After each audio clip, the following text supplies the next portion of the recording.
Hello, listeners. Gather round, hear a tale of both magic and mystery. We bring you to an ancient land, tainted from a cataclysm so old that most people think it's just legend. Our rogue band of adventurers travel the oceans to lend aid to a Lady Etterwine, not knowing that the island of Dak Atuir holds many deadly secrets. Now, let us listen in as this ragtag group finds out what they've gotten themselves into. Hello everyone and welcome to the Swordcast Adventures, where a bunch of nerds gather together and travel to far-off lands in search of wealth and fame. I'm the DM, Chris Niddle, and I'll be leading these miscreants through the lands of Dak Atuir. Everyone, you want to introduce yourselves? Go ahead.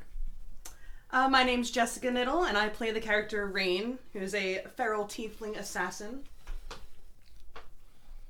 My name is Matt Allsbach, and I play Metolius Blackthorn, Oath of the Ancients Paladin. I am Justin Dixon, and I play our pint-sized wild magic sorcerer, Loud Scout. My name is Aaron Zelder, and I am Elduin the Elf. My name is Elijah, and I will be playing the part of Grimtuck, the love-struck barbarian. Half-orc barbarian. Excellent. Well, let's get into it. So everyone, the day is bright and the sky is clear, as gulls weave through the masts and dance upon the rigging and the sails. The seas have been calm for most of this journey, though with a few patchy points and moments, you have questioned whether or not you'll make it through. Your worry is sated with the deftness that the helmsman has shown at the vessel. You've been traveling for more than 2 weeks now, hearing that nearly any day now, you'd make it to your destination. You all find yourself in the high seas traveling to the far-flung island of Dak Atuir, which, from what you've heard, is the largest of a secluded island chain. You all have your reasons to be here, some running from your past, some searching for a future, and some even being pointed in the direction by a higher power. All of you, though, are upon this galleon to meet with the Duchess Cassandra Etterwine. Lady Cassandra is the ruler of Ghast Kiln, a castle with a small port at the edge of the island on the southwestern tip. She has found herself needing aid of brave adventurers. She has put out the call to the other side of the sea, hoping that someone would answer. To her luck, this unlikely band has answered that call and are on their way. Upon the deck, you see a group sitting around a makeshift table as Rain and Grimtuck go back and forth, owning those poor sailors of all their money. Metolius lounges on some barrels and sheets at the edge of the ship, strumming his lute. The pleasant sound of the instruments floats through the calm air, catching the ear of Elduin, who stands excitedly looking across the ocean at the very front. Below deck, in the sleeping quarters, Loud Scout sits sipping on a bottle, steadying himself whenever he feels the sea rock this large vessel. As you all continue, do you do anything? You enjoy yourself? I'm winning, and Rain is winning, and we're hustling people out of money, then I think I'm just going to stay the course. Grimtuck is just going to stay the course. And Rain will do the same. And you've all been on the ship for about 2 weeks now. You've had long enough to go through the introductions. You've become fast friends, knowing that you're all kind of upon this ship for the same mission in some form or fashion. Introductions have been placed, though you never knew each other prior to this. You find that each of you are pretty easy to get along with, at least for now. You hear a call out from the crow's nest. Captain, a whale's blowing off the port bow, heading our way. You see a large man in a very well-dressed jacket and that nice tricorn hat, staple of any good pirate. Says, "Ain't no problem, son. Helmsman, go around the beasts." You're another man, a little less dapper as the captain himself. He says, "Aye, aye, Captain." As the helmsman calls out, he grips the wheel, turning the hulk of the ship starboard. The boat lists slightly as it jerks to the right, but smoothly continues on the path forward, avoiding the beasts. Another call from up high. "Captain, the whales are following us. They have shells." Sorry, shells? Would you like to make a perception check on these whales? Yeah, Elduin would love to make a perception check on these whales. Elduin has advantage on perception checks. Do it, Elduin. How about a natural 20? I think that'll do it. First roll. First 20. So, Well done. Eldwin, you see what's interesting. You saw the whales just shoot out a kind of column of water, thinking that's what whales do. You've seen them before. The boy's not wrong, though. You do notice that these whales are odd. They don't seem to be the long, slick shape you notice. They're smaller, but still large, and they seem to have a hard, spiky shell upon them. Like a turtle? Almost? Kind of. They come from the kingdom of Koopa. You hear the captain call up as you're kind of peering across the side. Shells, you must be seeing things, boy. Unless, and as he kind of says that, you see him instantly the captain reach into his jacket, pull out a small spyglass, and extend it, putting it to his eye, looking through it intently. Them are no whales, boys. He calls out with some urgency in his voice. Them's be dragon turtles. Damn, we must have sailed right into his territory. You hear the call out go, all hands brace. And instantly the sailors go into action. You see them running up the mast all over the deck. The dice game has completely stopped, and instantaneously all the sailors are up and gone. Grimtuck would be performing the duties of sailors as well, being that he's a sailor as well, or pirate. He knows how to operate a ship. Instantly. Sweet. So yeah, Grimtuck jumps into the fray, helping. Everyone kind of braces for this as you see these large beasts start to swim towards the ship. You now all can see these shells coming towards you. What do you all do? Eluin is going to stow the book that he was writing in and ready himself and sort of take a peek over and keep an eye on these shelled marine animals. Would Loud Scout have heard anything? Yeah, you would have. You even just being downstairs, everyone is yelling. Okay. Loud Scout, you would have heard all of the calling back and forth, including the captain screaming about dragon turtles. You also see anyone in the hole where you are jump up out of their cots and just like book straight out of the room, instantly getting into action. I watch them leave and take another drink out of my bottle and hope it just goes away. Would Grimtuck would like to make a roll to see if he knows anything about these turtle creatures in his time in the sea. What would I be rolling against? You're going to be rolling nature check. Alright. Grimtuck hits to a 12. What you do know is that these are similar to their land-based brethren. What, turtles? No. You heard the term dragon turtle. Okay. And you know of them. If anything, you may not have seen any of them, but you've heard what they are. And they are similar to their land-based brethren. They are hoarding creatures. They're less... Also, the dragon port. Okay, gotcha. Yeah. They're known to be hostile? They're known to be territorial. And that's probably about as much as you know. Okay. In that case, Grimtuck would ready his weapon. Okay.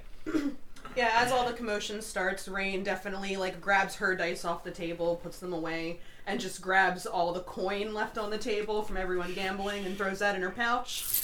And if it wasn't all hectic on the ship right now, I'd make you roll a sleight of hand, but I don't think I'm gonna let you just take that one. And so I just gather up all the coins left on the table, pocket it all, pull out my hand crossbow, and get ready to defend myself, I guess. You get 50 coin.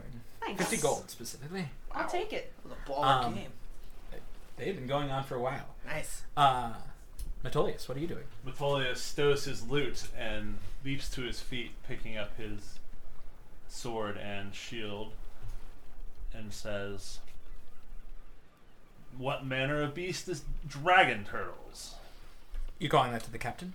No, he just says that to himself as Metolius moves toward whatever side of the ship the dragon turtles are coming up on. Not a problem. So effectively, if without the ship terminology, they are coming from the left side of the ship. Or yes. side.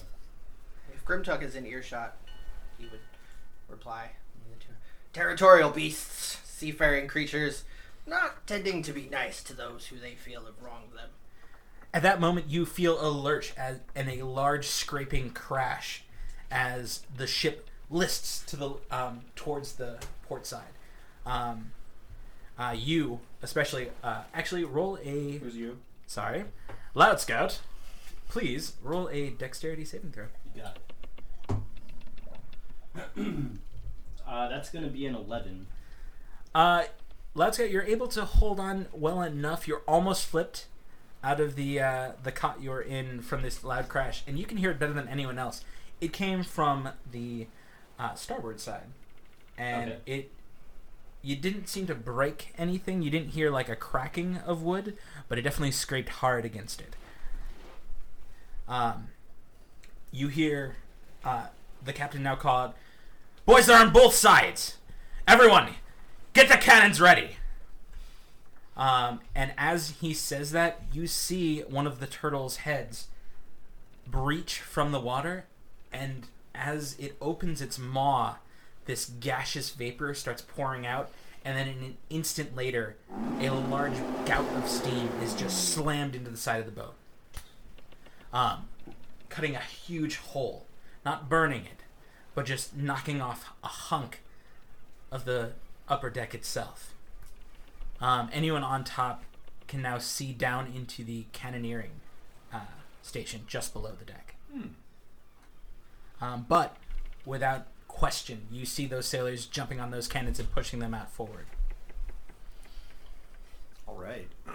Yeah, right into it. Elduin is going to send his owl familiar Teak up into the air, who's going to fly around a little bit and try to get a read on how many of them there are. Okay. And you can see... He's 120 feet. Okay. Roll a quick perception check then, Elduin. Or Teak, effectively. Teak, yeah. Sorry. First time with him. That is going to be a non-natural 20. You, Teak, in flying around, kind of doing a full circle around the entire ship, you see 3 of them kind of swimming around you. And yeah, you see the one that kind of comes up from underneath the ship that had just raced into it. You also see the one off to the starboard side, which was the one that came out of the water and actually blasted it with steam. Okay. And so how large are these creatures? These are gargantuan creatures. Gargantuan creatures, okay. They could...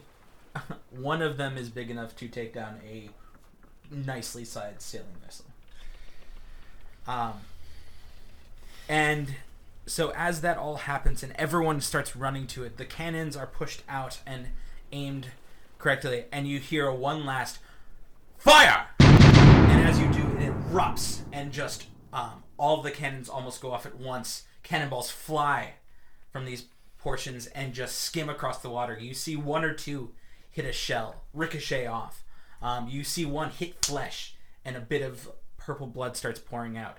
And at that moment, I'm going to have you all roll initiative. All right. Oh, shit. Grimtuck hits to 8. Come on, Grimtuck. Elduin got a 10. Rain rolled a 6. Nice. Loud Scout rolled a 21. Metolius rolled a 16. Okay. As we breach into this combat, the captain jumps up and says, "Boys, aim down.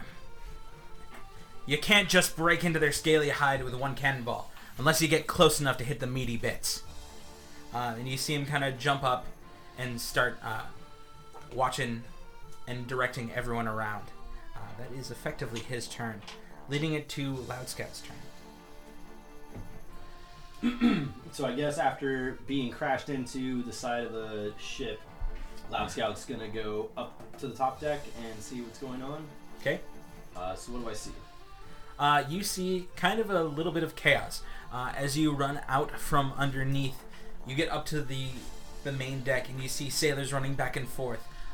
Underneath, you see that now broken and steaming hole that's punched into the side of the ship. And below that, you see men running back and forth, repacking the cannons and reloading them, getting them ready for a second shot. Do I see any of the dragon turtles anywhere?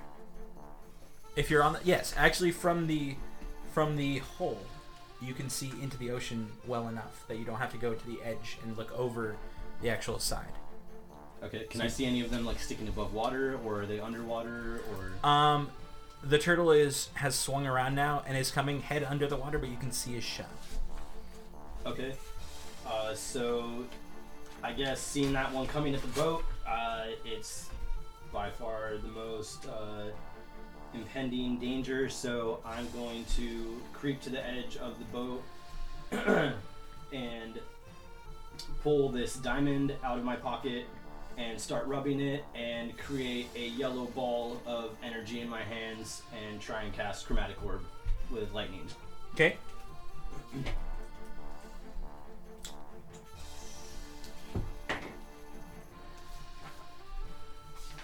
So that's going to be a 12 to hit. Probably not enough. Sadly no. I'll give you advantage because the lightning is very conductive in salt water. That makes it a 15. Still does not hit.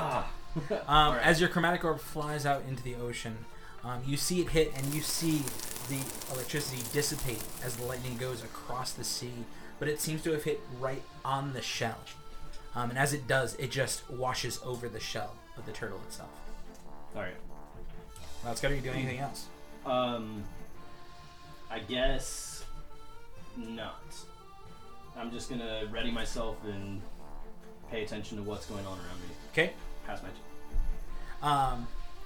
So as that happens, you see not only the one coming towards you, but you see the two other... Well, you now all hear the two others kind of break through.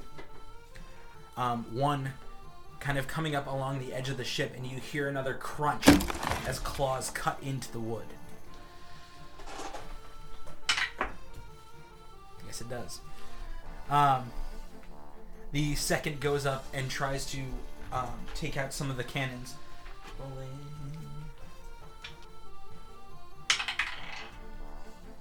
Okay, and we're gonna roll a Constitution saving throw for the people who are who are being hit by the second gout of steam breath from the other turtle, and they do not make it.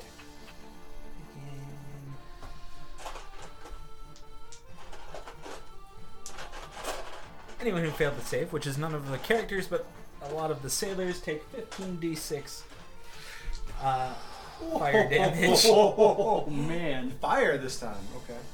Well, it's steam, so it's effectively Gotcha, it's burning.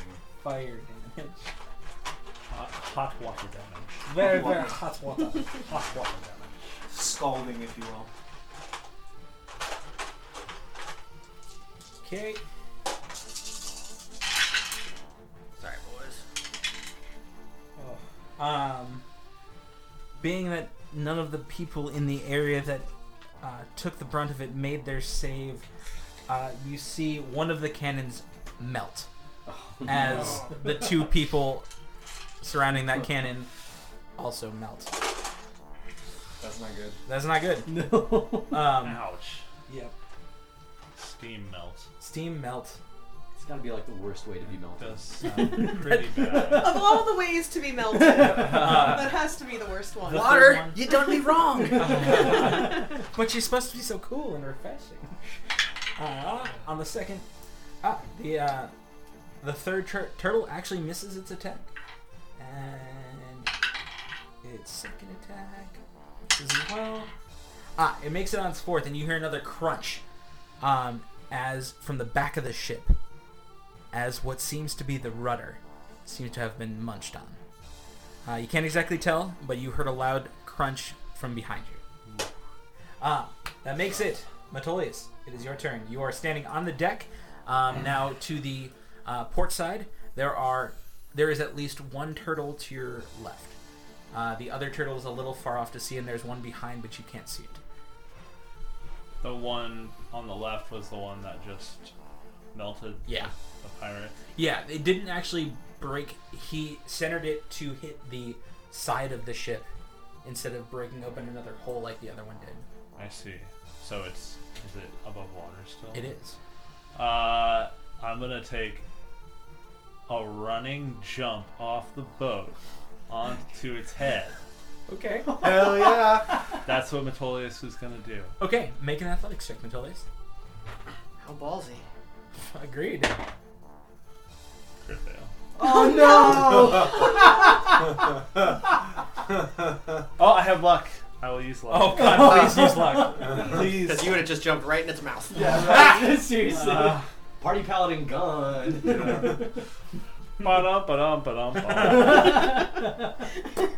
What happened to the loot guy? You just see, jumped Okay, right in that thing's mouth. Right. This is a 21. There we go. Lucky indeed. Much better. Much better. So, you see Metolius back up just for a moment, and then charge forward and grabbing your sword. What do you have for weapons? Oh, I take my my longsword Yep. and I Take his long sword in hand, and you see him leap over the edge of the ship, flying through the air triumphantly with sword in hand. Roll an attack. With advantage, you're in a very large spot. You're going to hit it. that'll be a 19. So you land on top of this beast, and you sink your sword in, but it stays before it goes any farther than its thick hide. Well, does that take my attack action? No. Okay. Well, I'm going to try to... Metolius is going to not be deterred, and he is going to take 2 attacks. Not a problem. Warning everyone, we play a might bit fast and loose. We'll make it as good as possible.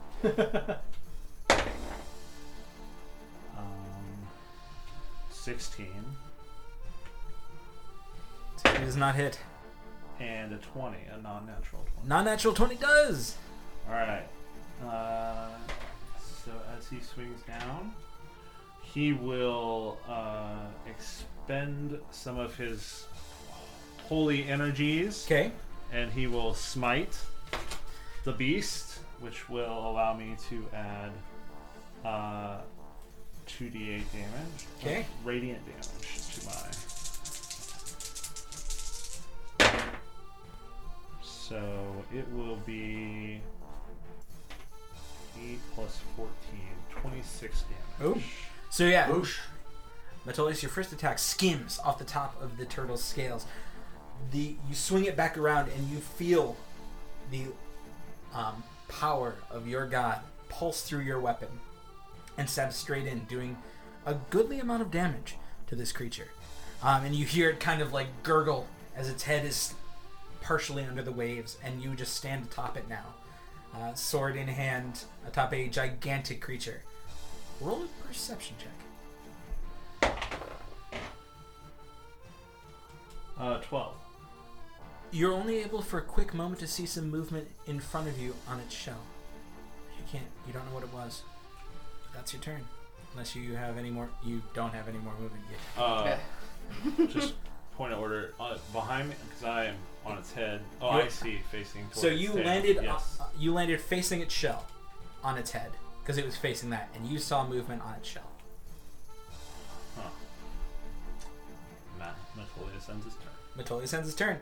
It makes it Elduin's turn. Elduin, you are standing on the very, very forwardmost part of the ship. Okay. As this is all going down, you see 2 turtles, one on either side of you.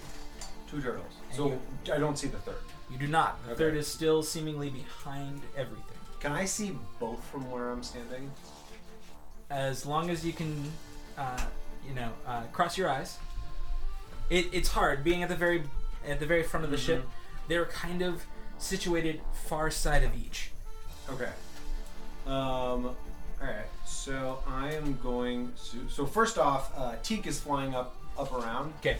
Teak is going to try to see what's going on with Metolius. Okay. And he's going to try to perceive what is happening there. Okay.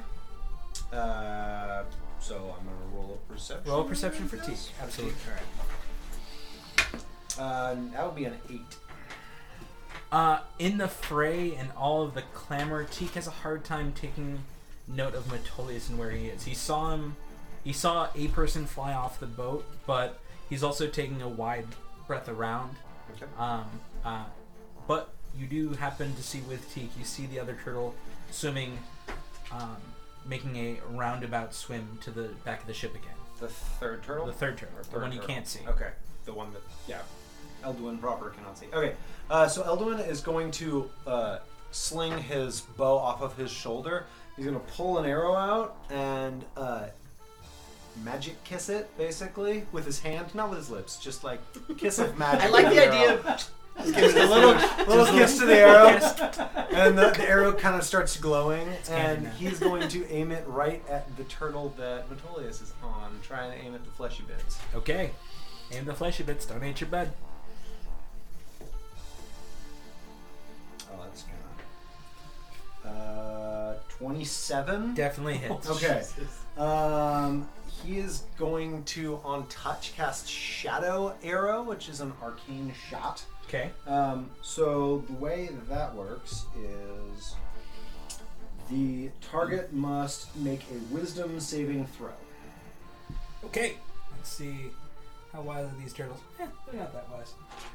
What's the DC? The DC is 14. It didn't make it. Did or did not? Did not. Did not make it. Okay. This turtle is not that wise. So the turtle. So in addition to the damage that I'm about to roll, the turtle is now blinded for anything farther than 5 feet away until my next turn. Okay. Cool. Now I'm gonna roll damage. That could be very dangerous on all accounts. Or very good for Metolius. It's definitely true. All right. So because of pretty sure Metolius is the definition of within 5 feet, though. He's just on behind the head. Well, it's depending on how far the eyes are from the back of the head where Metolius is sitting. Yeah, big creature. absolutely. So that's going to be 12 piercing and 7 psychic damage. Damn. Boom. So yeah, you let your arrow fly, giving a little tap on it, and as you see it fly out from your bow, Elduin, you notice that it turns black as the night starts to pour off a little bit of just smoke almost. But as it hits the turtle and pierces, you see it pierce the skin almost right between the eyes, and that blackness shoots out and surrounds the turtle's eyes, covering them, and you see them go almost smoky in the giant orbs of this gargantuan creature. Elduin smiles a little bit, and then with his well-trained reflexes pulls out another shot and aims it at the same turtle. Cool. That is going to be a non-natural 20 to hit. Non-natural 20 hits as well. Or I guess again. That is going to be 12 damage. Are you doing That's with Just the a magical arrow. with a magic arrow? Magic arrow. Yeah. Okay. I'm gonna make all my shots magic arrow unless otherwise specified. Sweet. So that's 12. 12. 12 So yeah, damage, magical. catching it on the side of the head this time, not doing specifically an effect to it. It does take and catch within the scales and digs deep within the thick hide. And you hear it again, Metolius, so you hear it kind of roil under your feet as it roars under the ocean. Are you doing anything else, Elduin? Elduin is not. Elduin is done. Grimtuck is now. Okay, Grimtuck is seeing what? Am I anywhere where all of this action is going on with? So you would have been near Rain, who was on the near the center of the ship, so you can see at least that Metolius has jumped off. Elduin has shot arrows, and now Loudscott is standing upon the deck, firing giant glowing orbs. Do I have any targets nearby myself, or would I have to move some distance? You can absolutely hit a sailor if you so wish. Who am I going to gamble with if I start murking them? That is also true. So, I mean, you would pretty much have to do a Metolius if you so wished to. I'm not at all interested in being upstaged. So, I understand. Yeah, I'm absolutely going to do that as well with raging. Respect. Yeah. So I will rage and jump onto a motherfucking turtle dragon. Okay, so as Grimtuck rages, he steps back, and you almost see a bull-esque like shrug of the feet And roll an athletics check to make it to the turtle. With what am I looking for? Advantage, being that's a strength. Okay, Correct. double check it. And that hits to 23. Yes. So, which turtle are you going to? Are you going to the one on the opposite side that was not the one that Tullius went Yeah, on I to? want my own turtle. Cool. So, and you get a little bit better view of this turtle. You don't actually have to jump over the actual banister. Mhm. Instead, this is the side that has the cut in it from the first steam breath. So I'm So you're- protecting the cannons too. Oh, Right? Okay. Absolutely. Nice. So yeah, you jump right between everyone kind of shuffling the cannon forward, and you land smack with that turtle. Do I get that same Yeah. attack? The Yes. same falling attack? Cool. 'Cause I want that. That would hit to 14. Once again, like the original, it does not stick in. This turtle's hide is quite wait, thick. 16. I don't think that matters though. Nope. Okay. But you now are on top of the head of a gargantuan dragon turtle. All right, let's hit it with an axe because Knock, that knock. sounds awesome. First hit gets to 22. 22 hits. All right, and that would be a D12 plus 5 plus 2. That would be 3, so 8, 9, 10. 10 damage as you cut deep into this creature's soft, squishy flesh. Yeah, take that, giant turtle thing. Take that, dragon turtle thing. The second hit, second one absolutely hits, which is nice to 24. 24 hits. Yeah, come on, big money, big money. Let me see. 7 plus 8, 9, 10, 11, 12, 13, 14. 14. So yes, you hear Grimtuck kind of give a nice, loud, outrageous roar as he slams his axe once again, splitting that hole open even farther. Just laughing his ass off. Yes. This is the best time that he's Fuck had you, all day. Friend of children, not friend of Grimtuck! Just a howling roar of laughter. Absolutely. Enraged glee. It's weird. Are you done, Grimtuck? I don't think there's anything else I can do. Rain, what would you like to do? Okay. I'm assuming, considering I was with Grimtuck, I can see the one that he jumped on. Absolutely. Okay. Has that turtle taken their turn yet? It's the All one of the that turtles blasted. have taken All their of turn. them have? Okay, cool. Alright. Well, in that case, I'm just gonna make an attempt at shooting it with my hand crossbow. Okay. Even though I'm not sure how much damage I can do to it. But I will try to aim for its eye, Okay. specifically. And that would be a 20, non-natural. 20 hits. And I'm assuming because Grimtuck would be within 5 feet of it, I can take a sneak attack. Yes. That worked out well. Yep. Well done. Being that his feet are on it. Let's see. 5, 6, 9, 12, 15 damage. You aim your hand crossbow and you fire out, and as the bolt flies, it doesn't hit the eye, but it hits right next to it in a soft, fleshy bit, and you see it dig deep, and a gout of blood starts pouring down this creature's face. Wonderful. And Grimtuck, you are kind of like not thrown off your feet, but definitely the turtle like bucks under you. Luckily able to stay steady on, being that this is a nice big creature and you're fucking pissed. And I'm probably anchored in with an axe in its fucking head. That helps too. Rain, are you doing anything? Is there anything on deck that I could consider hiding behind or under, like the table maybe, or like I would say there isn't much on deck you could really hide. something like You steady? could get out yeah. of the sight of the turtles, Right. effectively. Okay, There- I mean, You could hide. You could like give yourself like sit behind the banister. okay, You I'll wouldn't at be able to least see very well. I'll at least try to like I'll take my bonus action to technically hide, so I can at least maybe try to escape any of this oncoming steam that Sure. could happen. Absolutely. Okay. So yeah, you go behind, say, one of the masts. Cool. And you kind of hide behind it at the direction that you shot. Perfect. Cool. That makes it top of the round. And at this moment, you hear the captain say, "Okay, men, take the cannons, aim them down. We're waiting for this one." And all of the sailors do that. They all simultaneously, you see them, anyone on deck or anyone outside can see them push the cannons out just enough and aim them low. These cannons seem to be anchored to the ship itself, having a odd, slight hinge to it, as though they've had to deal with this kind of stuff before. They are holding their action to fire these cannons until the turtles are within 5 feet of the ship. Alright. Yeah, very smart. I would say the whites of their eyes, but... I mean, one's now One's blacked. Yep. Yeah, blacked out eyes. Do you see the black of its eyes? Loud Scout, it'll be your turn at the moment. What are you doing, sir?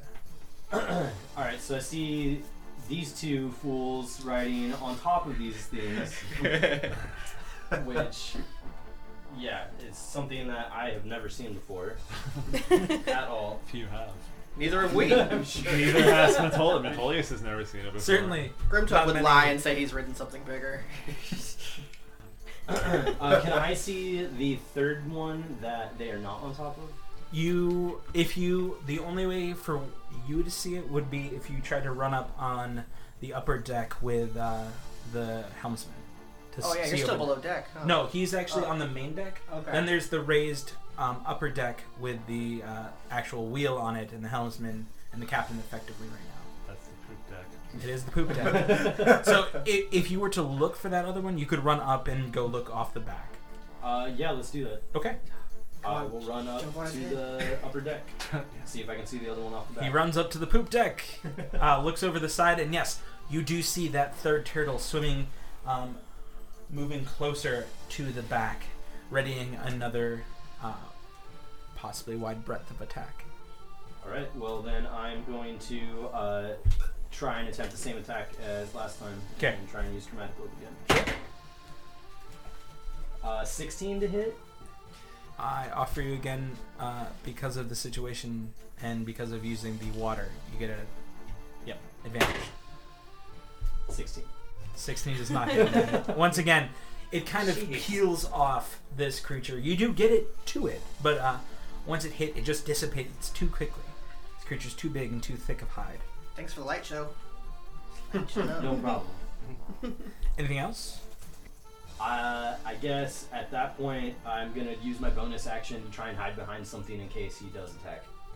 Okay. At that very moment, the turtles make it. They turn and start moving towards the ship, all three simultaneously, as though a form of a pincer maneuver. As they move forward, you hear the captain call out, "Ready, men! Fire!" And an explosion. The ship almost bucks under the simultaneous firing of all the cannons. I would like Grimtuck and Metolius to roll a dexterity saving throw. Nice. We got this. Does this count because it says I have advantage on dex saves against effects I can see? I mean, I Yeah. knew they were aiming cannons at him. You so. can see a cannonball fly. Yeah, okay. I'd say Grimtuck can get an advantage on that. Let me see. 16. Metolius, okay. I got Grimtalk got 13. Okay, both of you are able to kind of dive out of the way as what you now notice is that the cannons somehow aimed angularly towards these creatures. You both take 3 points of damage as the cannonballs crash near you, but not into you. Did we get hit with dragon turtle shrapnel? Is that what happened? More the force of the cannonball hitting near you Okay, gotcha. as you jumped out of the way. That'd be pretty badass too. But multiple cannonballs crash into these creatures, and they are thrown. Their heads are now thrown beneath the waves. Both of you roll a perception check again, please. Sight based? Yes, sight-based specifically. Grimtalk hits to let me see here, 14. Natural 20. Oh shit. Grimtuck, you only see a quick flit of what seems to be something like fur. Metolius, the turtle you are on as it gets hit, dives under and catches this creature that is standing on its back off guard. And you see it fall. And you see a thin, very simply dressed tabaxi riding upon its back. And it kind of like scrambles backwards from you as it falls and now sits right in front of you. What? So now it's actually the turtle's turn as the attacks went through. Cats don't like water. That Tabaxi's probably so scared. Oh. Question. And for that 3 points of damage, I do have, since I'm raging, I take half. Does that round up or down? Yeah. So you take 1 point of damage. Okay. Gotcha. Okay. Let's see. The DTs are taking attacks. So it's once with a nice hefty claw attack on the first dragon turtle hits with a claw attack on the ship, dealing 6 points of damage, taking out another piece. You now hear a quick call from the base saying, "Water's coming in, Captain!" Second turtle attacks. Misses. What happens with the blinded turtle? What's that? What happens with the blinded turtle? That'll take his as the last one because he gets disadvantage on this. That one would have hit. Nope. Actually, he misses completely. You see him, which is the one that Metolius is on. He goes in for the attack, but you notice now that he kind of dives too early before he hits. Roll an athletics check to hold on as he dives under the waves. Dragging Metolius under as well. Unless you don't want to hold on. Well, I think Metolius is going to try to hold on. You're committed at this point. 14. 14, I mean, you're able to get a grasp on it. There's a lot of scaly bits. You notice also the Tabaxi is kind of taken off guard by this as well. She holds on adequately. She's a little shaken. She's still on the ground, but you see her kind of grip onto the shell that she's standing on, as though there are slight carvings and handholds where she sits. Got it. But you both dive underwater with this turtle. Okay, and Metolius' positioning is still at the head of the turtle, basically. Facing towards butt. Okay.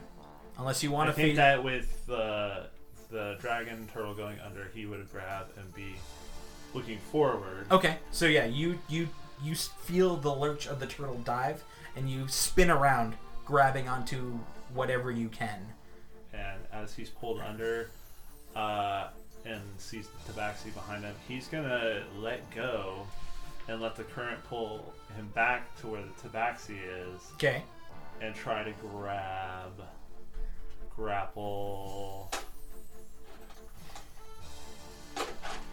her. Let's do it. We'll use my first attack action to try to grapple. Okay, and she's going to use her acrobatics to try to get away from it. I'm going to use luck.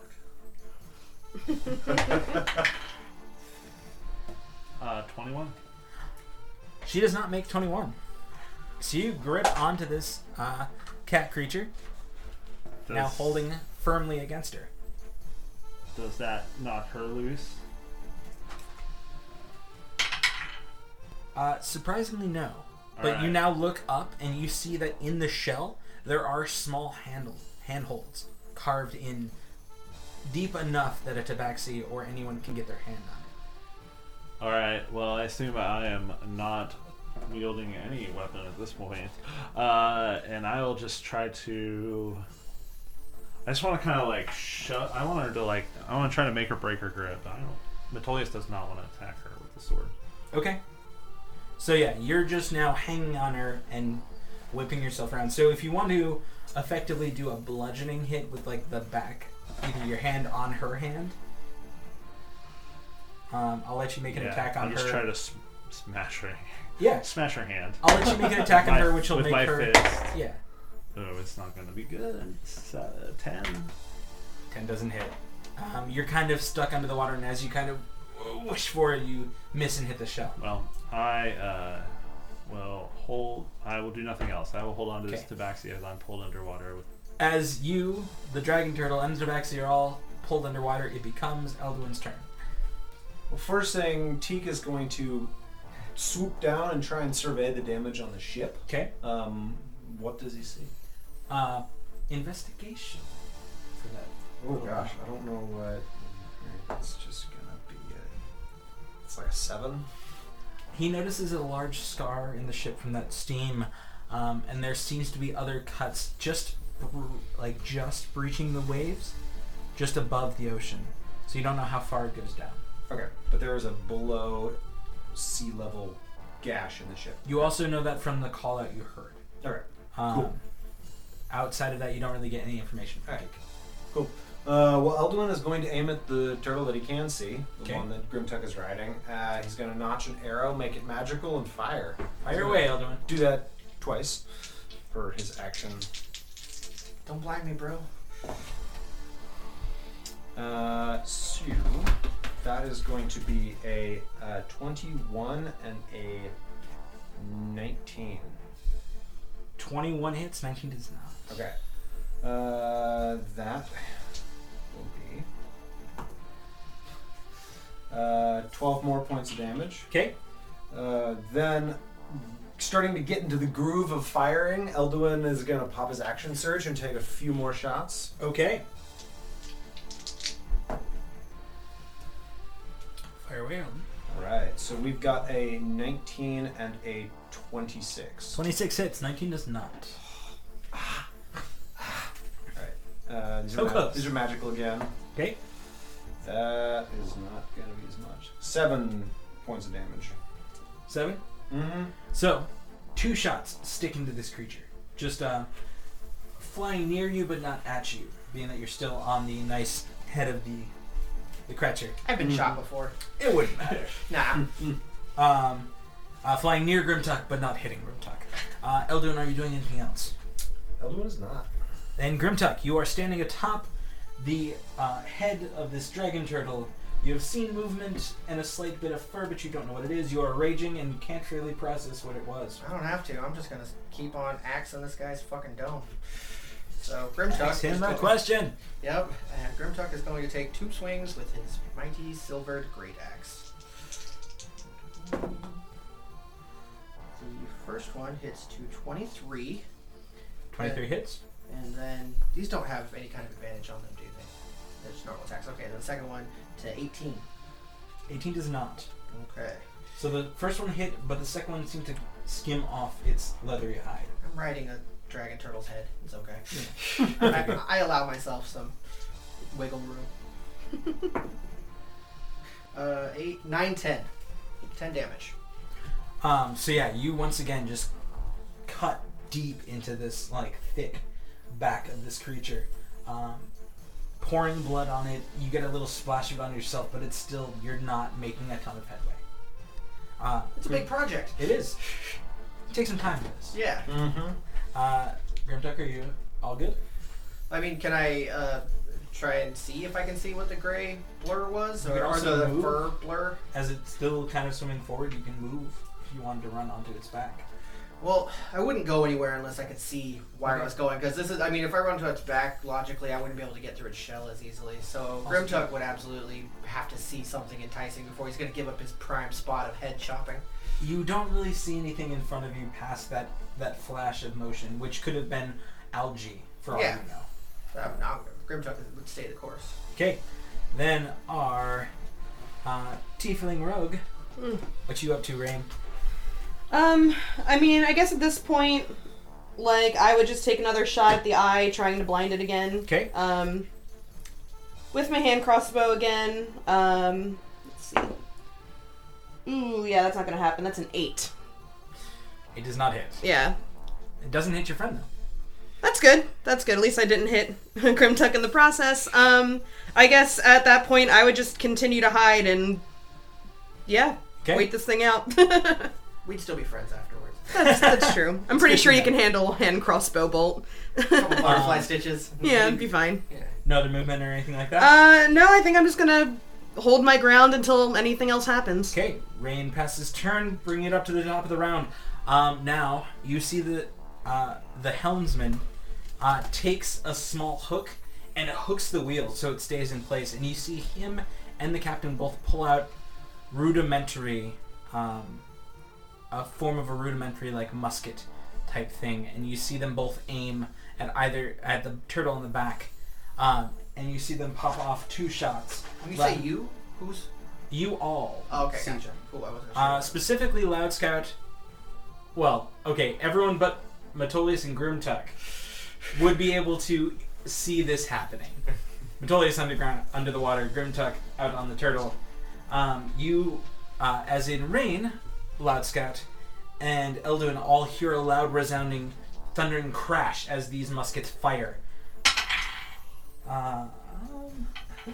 Skimming off the turtle's hide. But what you hear is the captain calls out again, "Okay, men, reload the cannons! One more round!" And all of the sailors take upon that action to do so, readying their shots for the next time they are able to fire at the turtle that's getting close enough.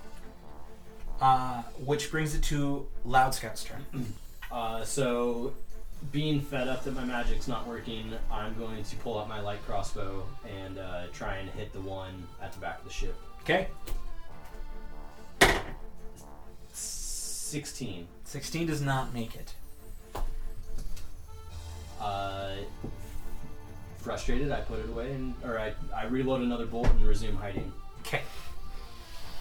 Will that be all, Loud Scout? That's it. Okay. On this, the dragon turtles all swing around for another attack. The two that have thrown out their breath weapon are going to roll to see if they make it. And nope, neither of them recharge. But the third one behind the ship, Loud Scout, you see it angle its head up and open its large maw. What you notice very quickly, though, is that it's angled at a lower point in the ship, as though to do more damage than to take out people firing at it. So, at this very moment, I want you to roll a dexterity saving, a Constitution saving throw with advantage. Thank God. Still not good. That's gonna be a 12. And his men. Okay, they both make it. You don't make it. What happens is this creature fires out its giant jet of steam into the very back of the ship, shooting it straight through the captain's quarters and what seemed to be where, if you had stayed under the ship, Loud Scout, where you were hiding prior, you would now be melted. As it takes out that portion. But instead, you feel the steam shoot up from under you, dealing 12 points of damage to you as it burns at your feet. That could have been worse. Jeez. Still pretty mean. Still though. not great. Yeah, still not great. Metolius, the turtle you're on, kind of dives out under and takes its motion to swing back around, not being able to attack this turn. Is it still underwater? It starts to breach the water Okay. out from underneath it. While Grimtuck, you see the turtle swing a large, kind of turn edgewise and swing a large claw at the ship. Where did they're just attacking the ship? Missing. The first claw misses as it goes up for a second attack. You see it kind of twist wrong and hit into the ship with its body. The ship lists, but it does almost no damage. As you see it start to swing and flip over because of its motion, I want you to roll a athletics check to hold on. I want Grimtuck to roll an athletics check to hold on. Grimtuck hits to 23. Grimtuck holds on just fine. Nice. But you find yourself upside down underwater on this creature. I've been underwater before. This ain't nothing. It misses. Ain't no water gonna scare me. It misses the third attack as it finds itself flipped upside down on its back, trying to kind of swim back around. Which brings it up to Metolius' turn. Am I out the water yet? It is nope. You are still just about breaching the water as you are coming up. I just try to wrest this cat person's claws from their hand Sure. holds. Do a athletics check with advantage to pull its hand out. instead of an attack.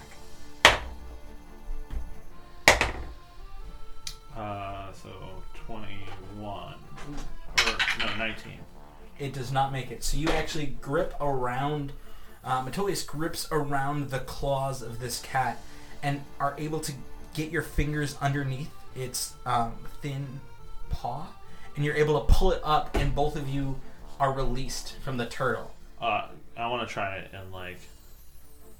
What do you want to do? Metolius wants to try and just, like, stay, but, like... Grab on yourself. Throw the rider, basically. Throw the rider? Yeah. Okay. Like, hoping the momentum of the dragon turtle will carry the other tabaxi rider into the ocean. Okay. Behind us. Sure. So yeah, you release the tabaxi, and she goes barreling off the back of the turtle. Far into the ocean, you no longer see her. Alright. That's it. Cool. Oh, You have a pet now. I suppose, could I look around in these handholds in this area? Is there any other kind of Roll a quick iconography or anything? roll a quick investigation check. Natural 20.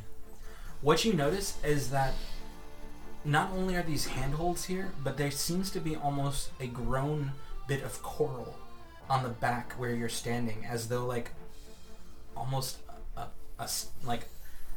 a not exactly a saddle, but something like that, a place for a rider to stand upon this turtle shell. I see. Well, Tolius has no idea how to control a dragon turtle, so he doesn't really know what to do with this information.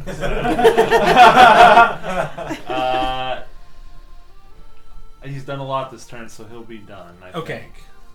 You have released the rider. You have gained Tossed a pet. to the You can't water. roll on animal handling? I've already rolled a bunch. It's We'll save that for next turn. okay.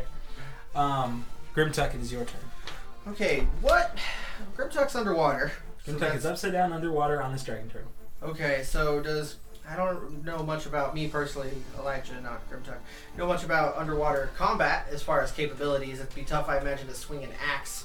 But can I, like, dig an axe into it? Or, okay.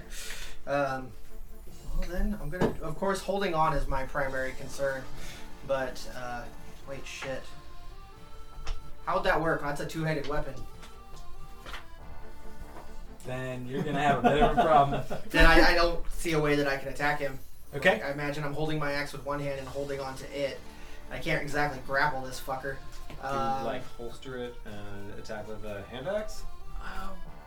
That would be a possibility. What do you think, DM? How does that work? I think you're able to kind of put it on your back and attack. Okay.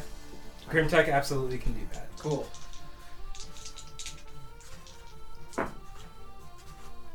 Oh, Grimtuck misses 2 shots with a hand axe.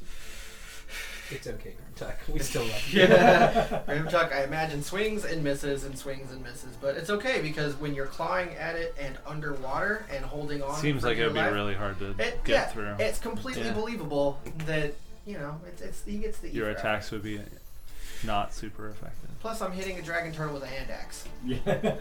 You know? This is what we've come to. That being the end of Grimtuck's turn, it brings it back to Rain. Ah, yes. So, wait, can I even see any turtles at this point if they're both underwater or just breaching the one that water? Grimtuck's on is just on its back. You can actually see its soft underbelly. Oh, as okay. it's flipping over. Go ham on that shit. Yeah, definitely. I'll take advantage of that and try to shoot it in its soft underbelly. Okay. For a 10. You surprisingly hit the one spot on its soft underbelly that's hard as a rock. I don't know. It just dings right off. No, sadly, a 10 does not hit. Okay.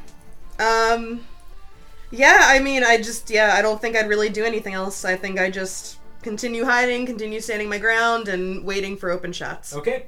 That brings it to the top of the round, and you hear the captain call one more time. Men! Ready? Fire! And as this, again, another resounding boom, only from effectively the right side now, leaving the left side cannons empty, being that there is no turtle on that side. But This one's upside down, too. yes. and you're not in its view. You're under Grimtuck's not in the view of the cannons. Metolius is under the water still, so it's just gonna hit the turtle. I don't even have to worry about you guys rolling for it. Man, I'm underwater, upside down. It definitely hits the turtle for a shit ton of damage. Yeah. Get him. Get them, turtles! Poor dragon turtles. They're being manipulated. They're These special majestic. creatures. Yeah, they're majestic. Majestic beasts. For an ass load of damage. And you see these cannons break into its underbelly, and you just see one or two puncture the softness of its belly. As the dragon turtle kind of like lurches forward and roars. An athletics check to hold on if you so wish. Oh yeah, dude. That's I Grimtuck. would have hit Grimtuck. Grimtuck hits 220. Yes, you hold on as you are now out of the water again as the dragon turtle's head lurches out to expel this giant roar of pain. Aha! The hand axe! You see Grimtuck's body just flail out, held on by its hand axe. At that, as that's all happening, that's the end of the captain and the crew's turn. That means it's Lascat's turn. So that one flipped over, right? It's not on its back anymore. Oh, it's still on its back. This is, I mean, with the amount of time that's going on, it still has yet to flip How back over. far from that am I? You're on the poop deck. You could run to the edge of it and still make it effectively like within 60 to 80 feet, I would say you are. Loud Scout is going to run to the edge of the boat. We're getting there. Loud Scout runs to the edge of the boat, and he wants to try to create a bonfire on the belly of the dragon turtle. Wait, the one that Grimtuck is on? Yes. I think it flipped back over. No, didn't it? it's just its head. Oh, came just up. its head came. Okay, he's still on his. Okay. Oh. He like curled in pain. I is imagine like what it looks I like a imagined. sea otter. Yeah. Yeah. Grimtuck is going to. So I'm gonna try and focus the bonfire on one of the spots that was punctured by one of the cannonballs. Okay. Watching you just So cauterize it the makes wound. a dex saving throw. Let's see how dexterous these things are. Not very. Huh. What? Giant. Oh my god. No, that's a nat 1. It doesn't make it at all. All right. It actually exposes more of its belly to you. Look, it just points. Starts purring a little bit. Hit me here. Ooh. That's gonna be 12 damage. So yeah, you see a momentary flare as you begin this giant fire on the open wound of this creature, and you see it bubble and sputter as it's cauterizing the bloody wound. Nice. Question: does anyone speak Draconic or Yeah. Aquan? Yes. Okay, Elduin speaks Draconic. excellent. Elduin, at the start of the dragon turtle, is that all you're doing, Let's Go? I'm sorry, I'm jumping the gun. At that point, I guess I'm just gonna try and resume hiding so that I can try and get away from any steam blasts. Okay. At that moment, we are going to roll for steam blasts. One of them does regain their steam blast. But at that very moment, Elduin, you hear a low rumbling call from underneath the waves, and you can just make it out. You all hear this guttural sound of basically the sound of steam melting ice. Just a hiss and a gurgle coming out of this giant creature. And Elduin, you notice this to be somewhat of a version of Draconic. Enough to hear the words, "Not what we promised. Not staying here any longer." Okay. It's a little broken up because of the because of the waves themselves. But what you notice is that all three of the turtles make a quick heel turn and start to move away from the ship. With you, Metolius, are going out from under the ship now, breaching the surface, holding on to this turtle shell. While Grimtuck, you feel yourself being pulled under a little farther as it seems to roll within the waves. Does it right itself? It dives backwards underneath and then spins under the water. So you now are once again on top of it, underneath the ocean. Okay. While the third one, Loud Scout, you're able to see it kind of turn its back and just start to move away farther. Speaking of, what are you two doing? Grimtuck and Matoli specifically. So, the dragon turtle is breaching the surface? It has Right, broken the because it surface. was doing that on my last turn. Yeah. Am I still within 30 feet of the ship? Yeah, at the moment you are. As I can see it starting to move away, I glance back up at the ship and I crouch down and I cast Misty Step. Oh shit! And I blink 30 feet Hell yeah. back onto the deck of the ship. So yeah, Soaking it wet. breached very quickly right up from under the ship as it heard this call out. Say time to leave, And as you I see- do it. Specifically anyone Rain, and I would say Rain and Elduin, and maybe Loud Scout. You all see Metolius jump, rise up from the ocean on the back of this turtle, and in a moment, silvery wisp wrap around him, and then he is standing on top of the deck, soaking wet, sopping wet, dripping. And as that happens, the silvery mist just dissipates. Elwin chuckles to himself and says, he's got a touch for the arcane. And Grimtuck, I imagine if he's underwater, it's just going to be holding on. I mean, if it seems as if we're moving away, Grimtuck would. Am I upside down underwater? Or No, you're right side up. Okay. You are now being pushed underneath the ship and rising up the other side as they go. Okay, well, I would hold on until I was basically... Grimtuck would hold on until he was sure that the creature wasn't just coming back up to mount another attack. Okay. And then if it seemed as if it was fleeing, Grimtuck would leap off and head back. Basically, so here's the head of the dragon turtle. If it's moving away from the ship, Grimtuck would make its way up along the back of the turtle, heading back towards the ship. So you actually see it get about 40 feet away from the ship, and you notice that it's continuing to go. So yeah, Grimtuck would make its way back toward the ship, probably over the back of the shell, just so I could stay close to the creature itself in case he decides to turn around and attack. Okay. As this is mostly the end of combat, I'm going to say you're able to take that motion. As a reaction to this, roll a quick perception check for me, as Grimtuck, as you're running off the back of this turtle. Perception would be hit to 17. So as you're running past these giant, kind of pyramid-esque portions of its shell, you notice just for a moment that there's another tabaxi, a small cat creature huddled behind one of those, out of your sight, just enough where you notice it just as you pass them, as you're just charging off the end of the turtle, and you just run off the back of the shell and jump and land into the ocean, seeing the turtle just dive back under and swim off. Cool. Time to swim back to the ship. Having seen the dragon turtle start swimming away, I would probably run to the side of the ship that Grimtuck was on and see if I see him in the water. Okay. Roll a perception check. Eldwin's going to run over there as well. Is there an obvious way for him to get out of the water? Crit fail. You just You see nothing. No. You see nothing.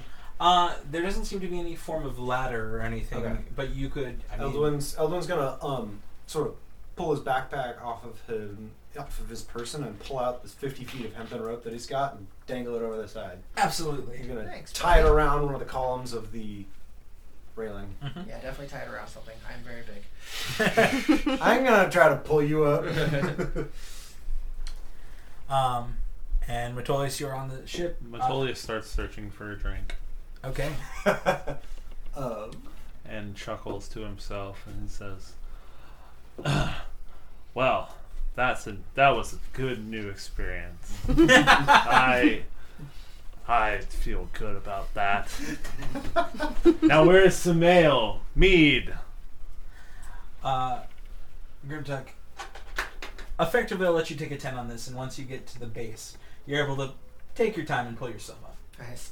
I'm not gonna make you Pratt fall down the side of the ship. Thanks. Not a problem. I hit a dragon turtle with an axe. I need ale. Yes, you did, friend. And Elduin's gonna slap him on the back.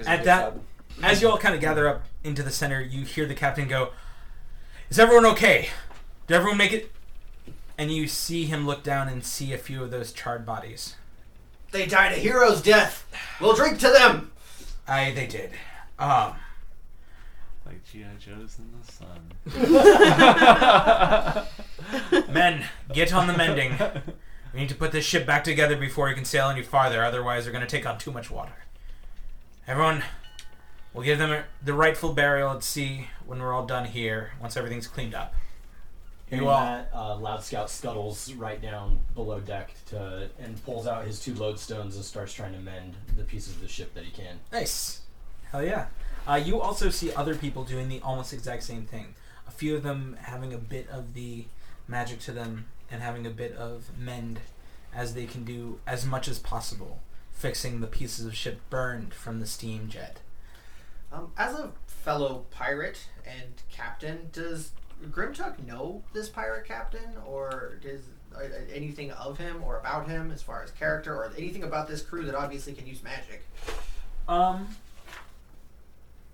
Let's see. Roll a history check. Hit 2 out of 9. You know of many brigand captains that sail these shores. There's a lot of dicey happenings that go on, especially along this route. You haven't specifically known this captain, but he seems to be one that the men love very much, and what he seems to be is prepared. Nice. Specifically with any of the people who can fix any of the very distinct problems a ship could have. Okay. And so yeah, you see him kind of go. You see the captain go around and make sure that everyone is. He takes a moment, and as he goes, he checks with every single person on the crew. You see him talking and checking in on anyone on the deck. You see him drop below deck and checks with all of them. And as this happens, the mending begins. The bodies of the recently deceased seem to be placed respectfully upon a form of cot that they have in the below deck to hold until they can wrap them and send them off to their watery grave. Is there anything you wish to do before we go on any farther? I would like to Grimtuck would like to approach the captain. Why would Tabaxi riding dragon turtles attack this ship in such an organized fashion? Those weren't territorial attacks. Those were organized attacks. He kind of looks at you with he looks at you, Grimtuck, with a raised eyebrow, goes, "What do you mean Tabaxi?" There were cat people riding the giant dragon turtles. He kind of looks very... Or at least the one that I was on. He looks very confused for a moment. Ask the other one. He probably saw one too. I heard he jumped on one. Before Metolius? This discussion, Metolius is going to be watching the wave to see if the one rider that I threw off surfaces. Yeah, roll a perception check. Go, Metolius, go. 14. At no point does the rider seem to surface. Interesting. And then as I stroll up while Grimtuck is spouting about cat people riding on aquatic giant turtles, It was a weird day. Metolius enters the conversation and says, "You are correct, Grimtuck. I did see Tabaxi. I threw her from her mount. But I only saw one at the end. I couldn't get my claws around it. But I did not see her surface. It's quite odd." The captain looks at you both and goes, "I haven't heard of many Tabaxi working with these beasts. Granted, they're territorial, but they're not very They don't work well with others. No less do they not work well with themselves. 3 of them together is a very disconcerting sight. Besides, they made no attempt to attack either myself or Metolius. They cared nothing for us. They were only working to destroy the ship. Granted, as much as you may have been doing damage, they are legendary beasts. I don't know how much damage you may have actually done.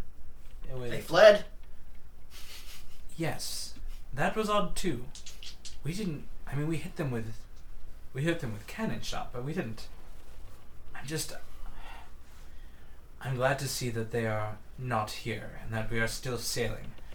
But I am very concerned for future travel, being that those 2, I didn't even know of many tabaxi that live around this area. To have one ride a dragon turtle, concerns me greatly. At this point, Elduin is going to he was just in earshot, and he's going to walk over, and he says, I heard you talking about the dragon turtles.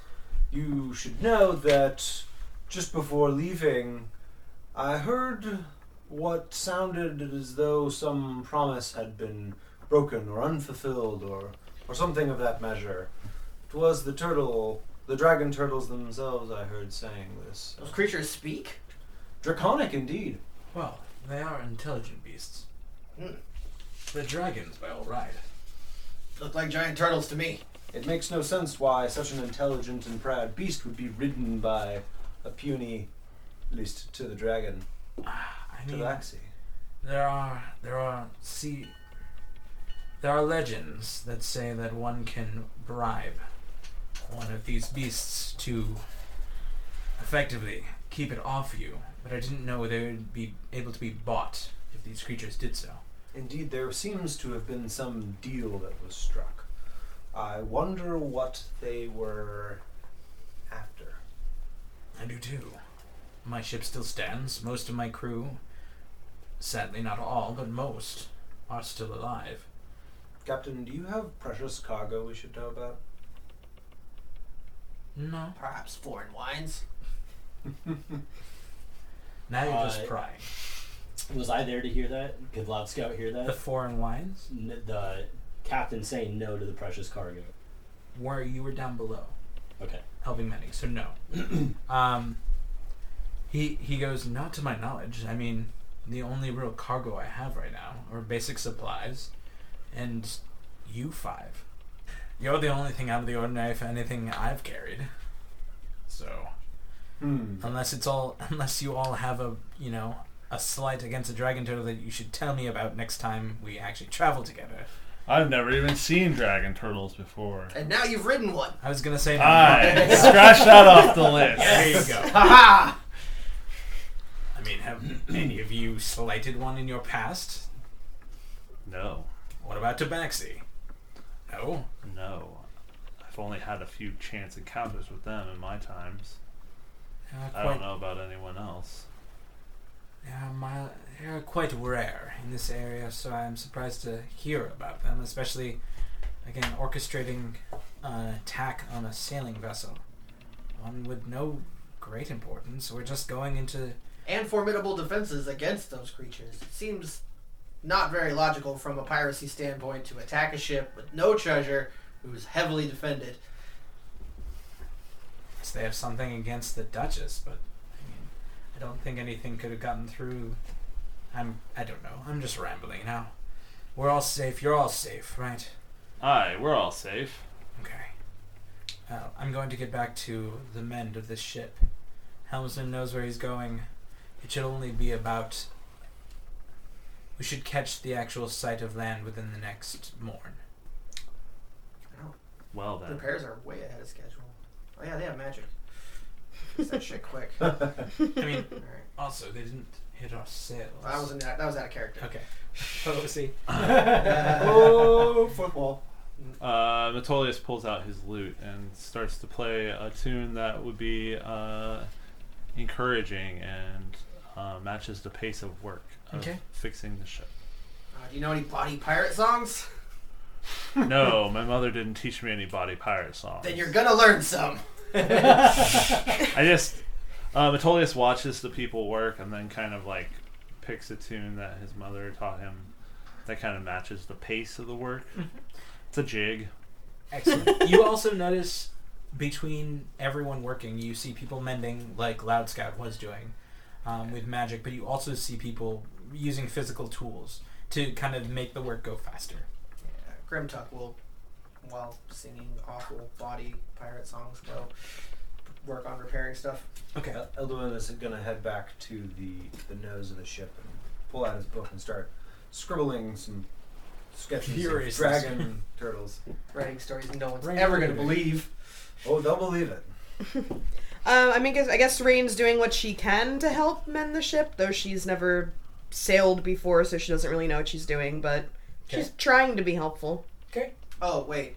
Before all that, once he gets a moment, Grimtuck's going to go tap Rain on the shoulder, rub his forefinger together in a way that suggests that she owes him a little bit of coin. Rain rolls her eyes and pulls out 25 gold and hands them to Grimtuck and splits the profits. Alright. The day goes on, the ship is mended, and you continue fast towards the island. As it turns to night, the seas once again go calm. You see no more interaction with anything large or bestial. You hear a lot of talk from the sailors, and there is a small funeral for the 5 men that were lost during the attack, as well as the cannon. Eulogize the cannon. Yes, it was a good cannon. It was It was Shirley. It was his favorite cannon. His mother got it for him. Yes. For his 12th birthday. What's that supposed to mean? No, but it is a beautiful ceremony. You see a cleric of the crew give blessings over them, and they are sent off to sink deeply into the waves, as they live upon the ocean, so they die there too. Metolius plays a mournful tune. Mm-hmm. Loud Scout is there to pay his respects, but the whole time he's drinking out of this stone flask. Okay. And then, of course, Grimtuck it's not his first sailor funeral, so. Adhering to whatever customs. Absolutely, sailors which, came from. as you know, is most sailor funerals lead from the solemn to the boisterous. Yes. As the last night on the ship, you have a ruckus, resounding party that goes far into the early morning. As you all find yourself to sleep, you bed down and find some solace in the fact that you, not on the ship of this captain, you may not have survived something like this. Mm-mm. The day comes. You hear the call for Landho, and in front of you sits a large coastline. And on top of that sits a glorious and old keep, sitting on top a mountainside above you. You hear the captain call out that there be Ghast Kiln. Glass kiln? Ghast Kiln. Ghast kiln. Glass kilns? Ghast Kiln. I'll kick you off my ship now. I'm pretty sure I heard Glass Kiln. He's still a bit drunk. A bit of a mumbler. And this is where the Duchess is. We'll be there very shortly. And at that moment, we're going to take our break. Hey everybody, this is Chris Niddle. I'm the DM for the podcast, and I really wanted to give you a personal hello to all of you listening at home. I wanted to thank you from the bottom of our heart for taking the time and checking us out. We've put a lot of hours into this, and we're so excited to finally get this out to you. It's been both a labor of love and something that's been in the works for almost 4 years now. Kind of a long story, but at some point we'll probably give you the background to it. Anyways, I don't want to keep you any longer. I just wanted to say thank you all for listening, and I really hope you enjoy it. And now let's get back to the story. Anyways, let's do this. We already have been, haven't we? The whole time. The whole time. So, back at it we go. You all wake up and are, you hear the call out of Land Ho. You see the castle sitting high above the peak, and you see the docks a few meters out before the ship. Everyone prepares for landing. Specifically, what you hear is the captain calls out to stop the ship and drop anchor. And they do. They all lower the sails, drop the anchor, and the ship takes its time and stops. He lets you all know that you will be traveling from here on a small rowboat into the actual dock. The ship's too big. It won't make it all the way there. So he and his first mate will bring you in to meet with the commissar of Duchess Cassandra. Commissar. What's a commissar? It's like a commander, but more Russian. Good.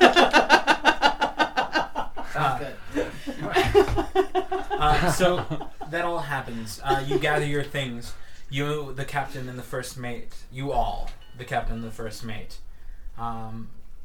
get into this decently sized rowboat. It fits you all pretty easily. There are enough spots for everyone to sit while the first mate rows, unless anyone else wants to jump in and help. Don't look at me. I'm not always just the hired muscle. I can take Mr. I'm probably hungover as shit. It's true. I'll do his part. Okay. So you grab onto one of the oars. Metolius will also help. Not super strong, but And the first mate backs off and lets you two. Oh, I thought there were multiple or No, more than two. Sorry. There's two. Metolius refrains. Okay. Lab Scout just sits sheepishly in the boat, drinking out of his flask, still not exactly comfortable that he's in a now even smaller boat. Kid. It should suit you better. Now, Yeah. now please roll Constitution check. That's a nat 1. Motherfucker. Not really feeling it from the last night, and not really feeling that it's gone away. You feel yourself quite buzzed from the alcohol you've been drinking out of your flask. Fair enough. It's hit you a lot harder than you expected, which may be a mixture of the kind of queasy feelings you're getting from the ship, or just the actual hangover from the previous night. Or the hangover from getting hit with boiling fucking mist.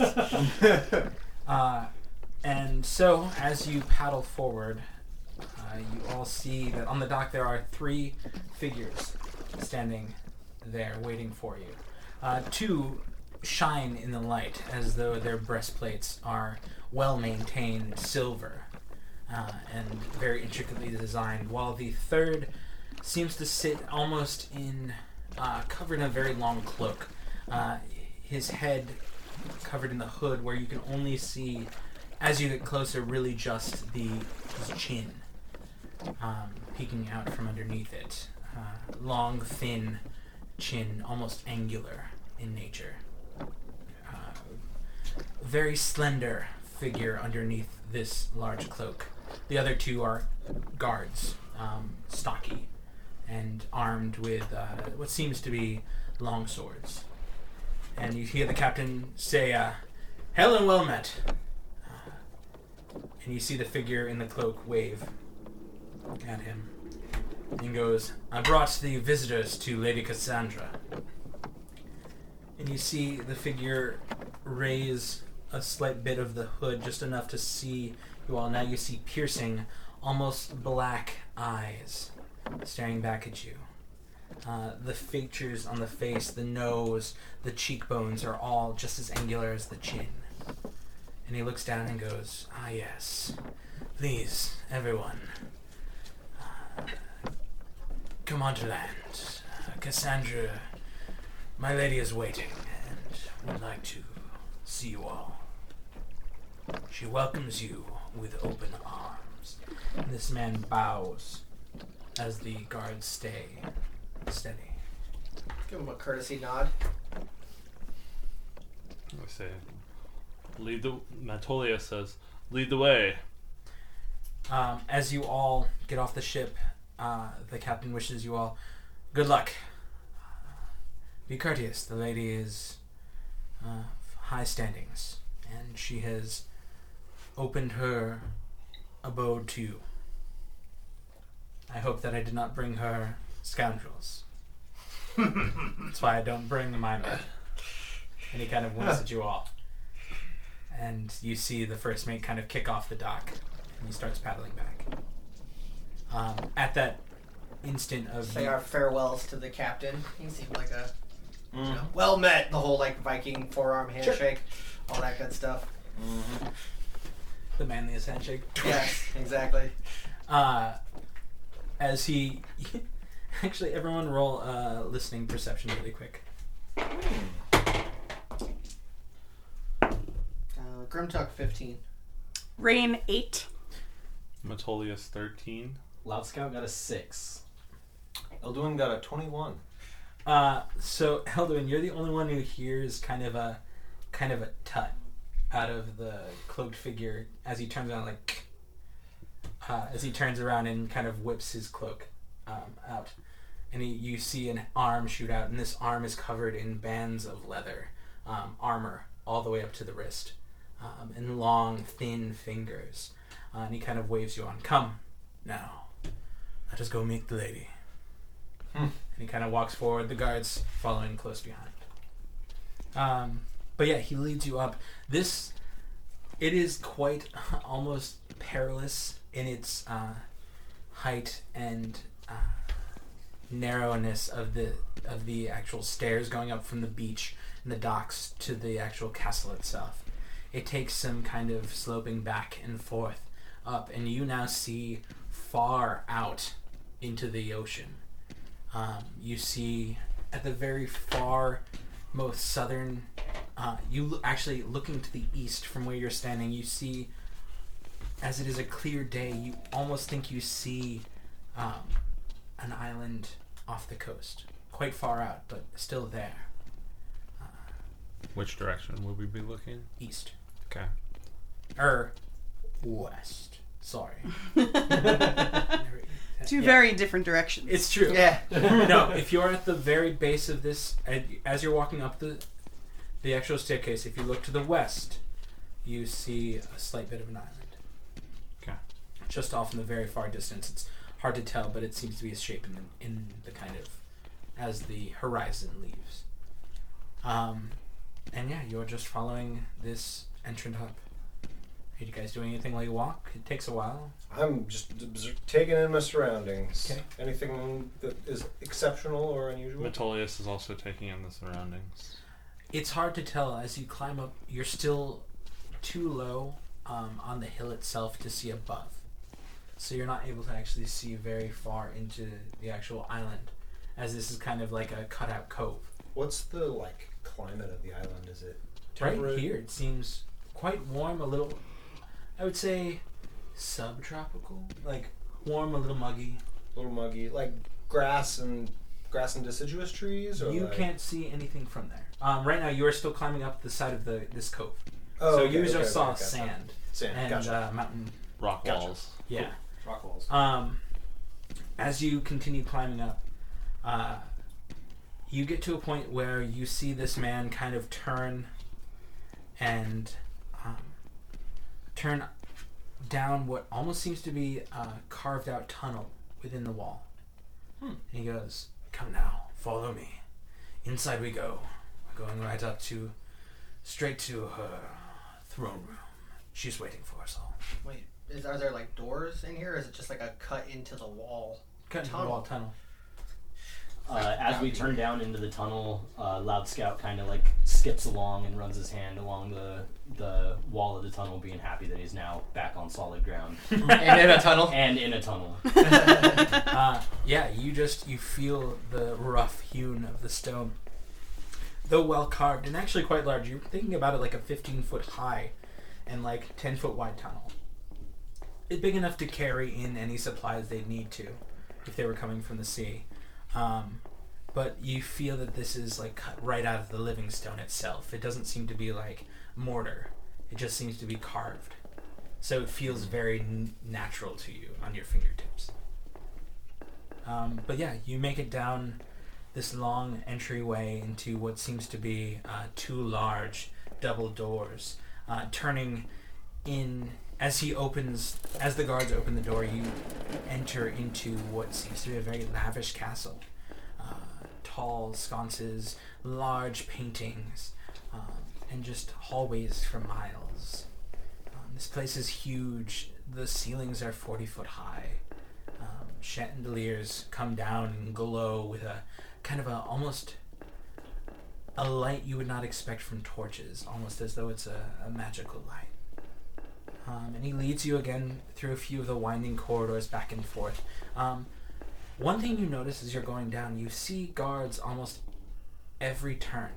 There seem to be a couple stationed at each entryway to whatever hallway you go down.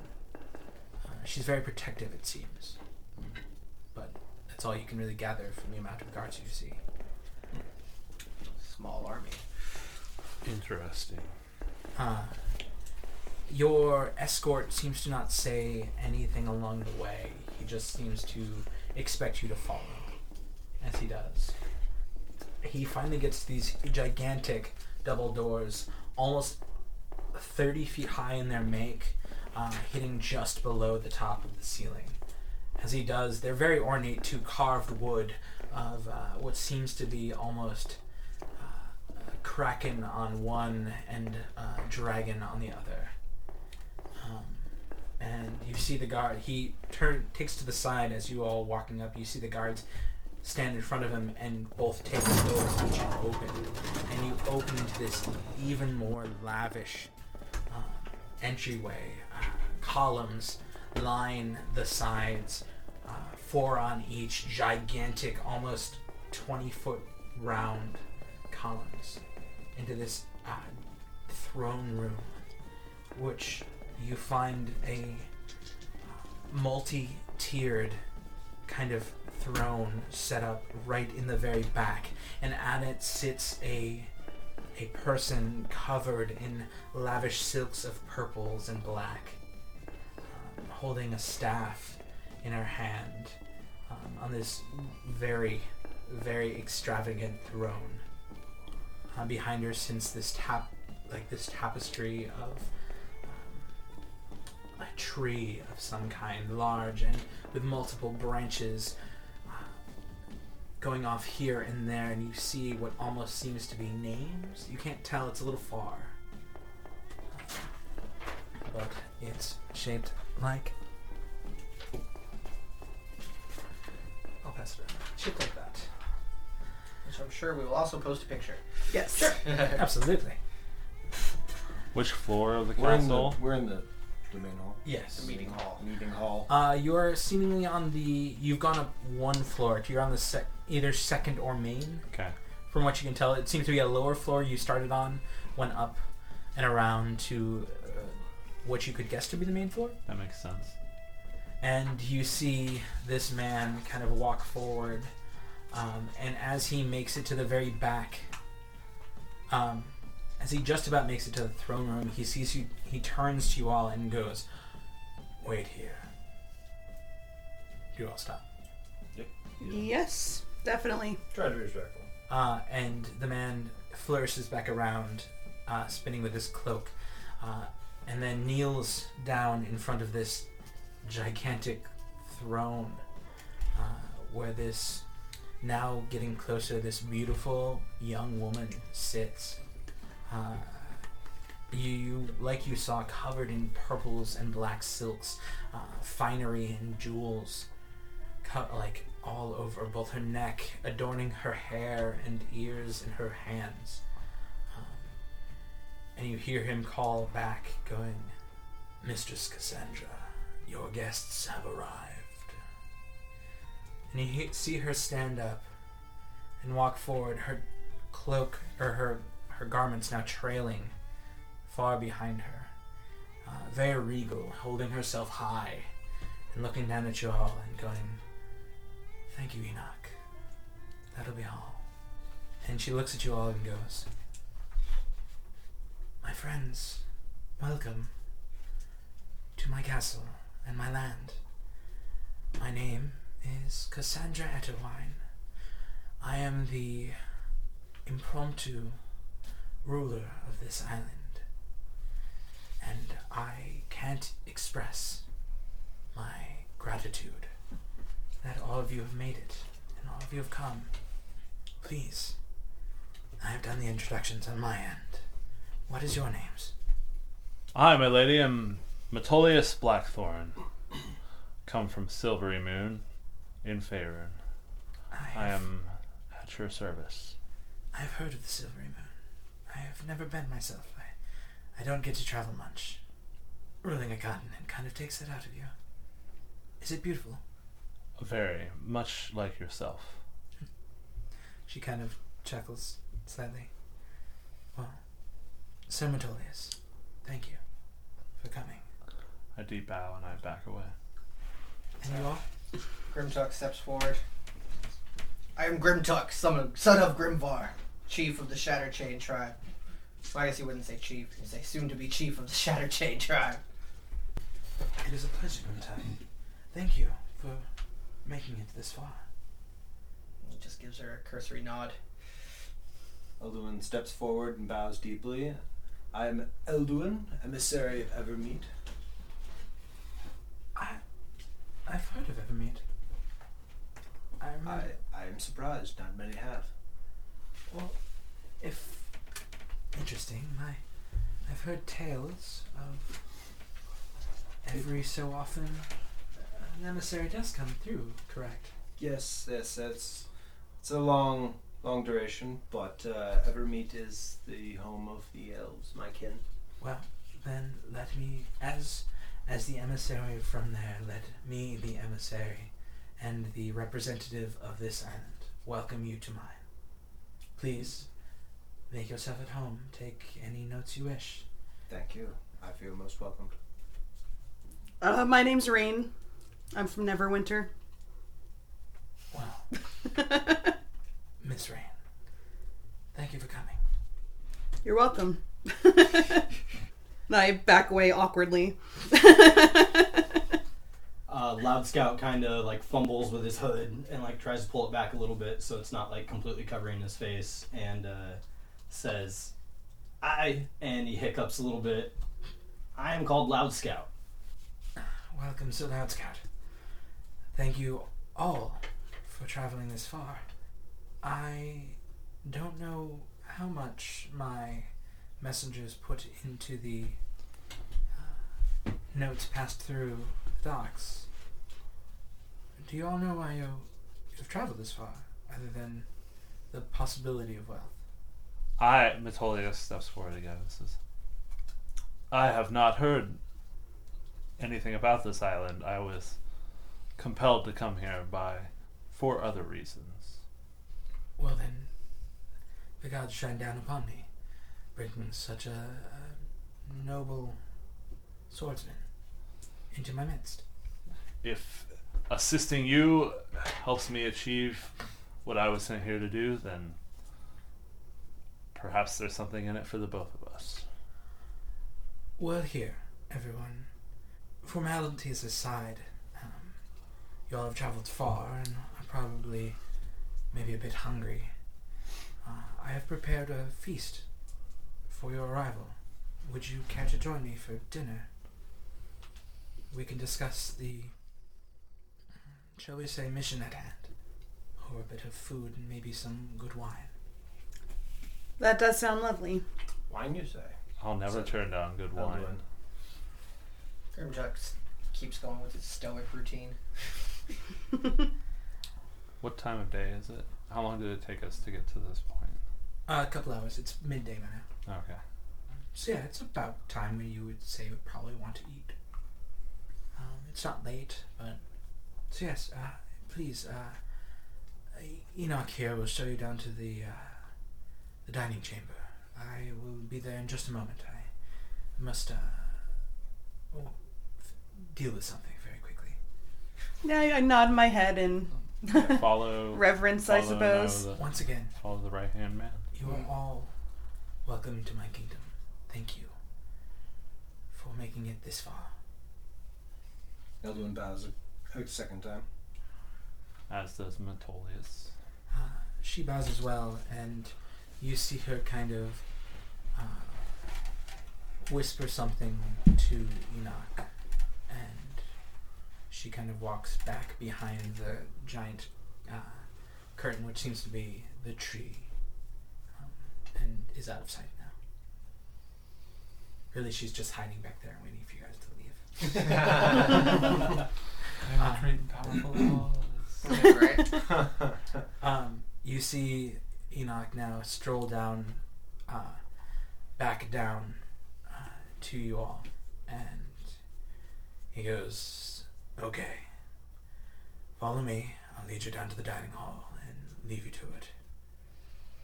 You also see now that as he kind of moves up and down these stairs, the strapped leather armor leads down to his boots and feet as they kind of come out under his cloak, though he very much keeps it tight to himself.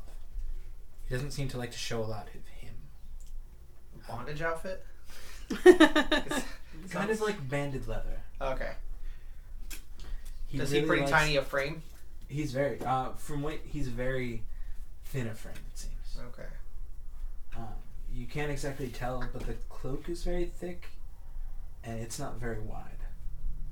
He seems normal height, too. He seems about average, maybe about your height, Metolius.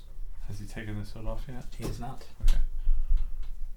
He has kept it just back enough where it covers probably about, like, eyebrows, and back, leaning, his sharp features out. Is he... What's his racial composition? Roll a nature check. I will gladly roll a nature check. Not that one. Right off the table. 21. From his features, his skin tone seems to be kind of a lightish, pinkish skin tone. He could be elfish, for what you get, but you don't. There are no other factors you've seen. Okay. Very much. Okay. He hasn't revealed everything. You haven't seen his ears or anything. Okay. He doesn't have facial hair. No. Okay. Cool. It's clean. It's cool. Well, Metolius will continue to wonder at this racial enigma. Should just ask him uncomfortable questions. Can I touch your hair? Can I just stroke your head really quick? Just one quick. I bet you got really pretty hair. It's amazing. Mine doesn't do that. Just touch it. So he kind of pushes through you all. Not pushes through forcefully, just like moves through you. Very, very truthfully moves one pass through. Like water? Like water. Lies. Be water, my friends. And he brings you down. You follow him, I'm guessing. So this guy's definitely bringing me down. Bringing down my vibe. Yes, we follow this Yes. brooding emo kid. Yeah, right? With his leather skinny jeans. Just because he likes trip pants doesn't mean he's bad. He's wearing an AFI t-shirt under his Yeah. I hope he has a scene kid haircut. Actually, you do notice him from behind just flip something. Yeah. You can't see it because it's covered, but he's like... So, as he's leading you down, it's not very far. It's down one hallway, say to the left, just down the way from where it is. But you meet into this long two double-doored hallway. At the very entrance to it, there are two guards standing. And he nods to them. They bow, open the doors, and you see this lavish hall where just giant paintings of different, seemingly almost wartime moments are shown along the wall. In the center is a large table taking up a good portion of the middle. There seem to be chairs enough for all of you. Six chairs at one end of the building, one end of the table. Well, there seems to be a main chair, which seems to be Cassandra's. Again, lavish, a little bit more designed to fit her. And then a small chair to her left, where it's seemingly her right hand. Her right hand man sits to their left. But yes, Ina goes, take your seats. Lady Cassandra will be in very soon. So you said that there are like tapestries of like various war scenery and things like that. Actually, paintings. Oh, painting. Yeah. I think Grimtuck is just going to stand on his feet and go and look at the Sure. war artwork rather than go and sit down right away. Okay. Not necessarily because he's not hungry. He's just tired of doing what this guy's salesman to do already. That was quick. I don't like this dude already. He's got authority. The pirate captain was friendly and he commanded respect from his men. This guy is just kind of evil. I can already tell he's not the type of guy I would hang out with. Hey, cool. Yeah, roll your investigation check. History check. History. Yeah. 17. That's what Grimtuck gets to. So Grimtuck, there are a couple what seemingly wars you've heard of depicted here. Things like wars with dragons, wars that may or may not have happened on the Sword Coast, around where you're from. There And you depicting tribes people? none specifically. These seem to be large army wars. A few with fighting giant monsters, almost like more just like your general, good guys slaying the beasts. Kind of Gotcha. What's interesting on the opposite side, there seems to be one giant beast.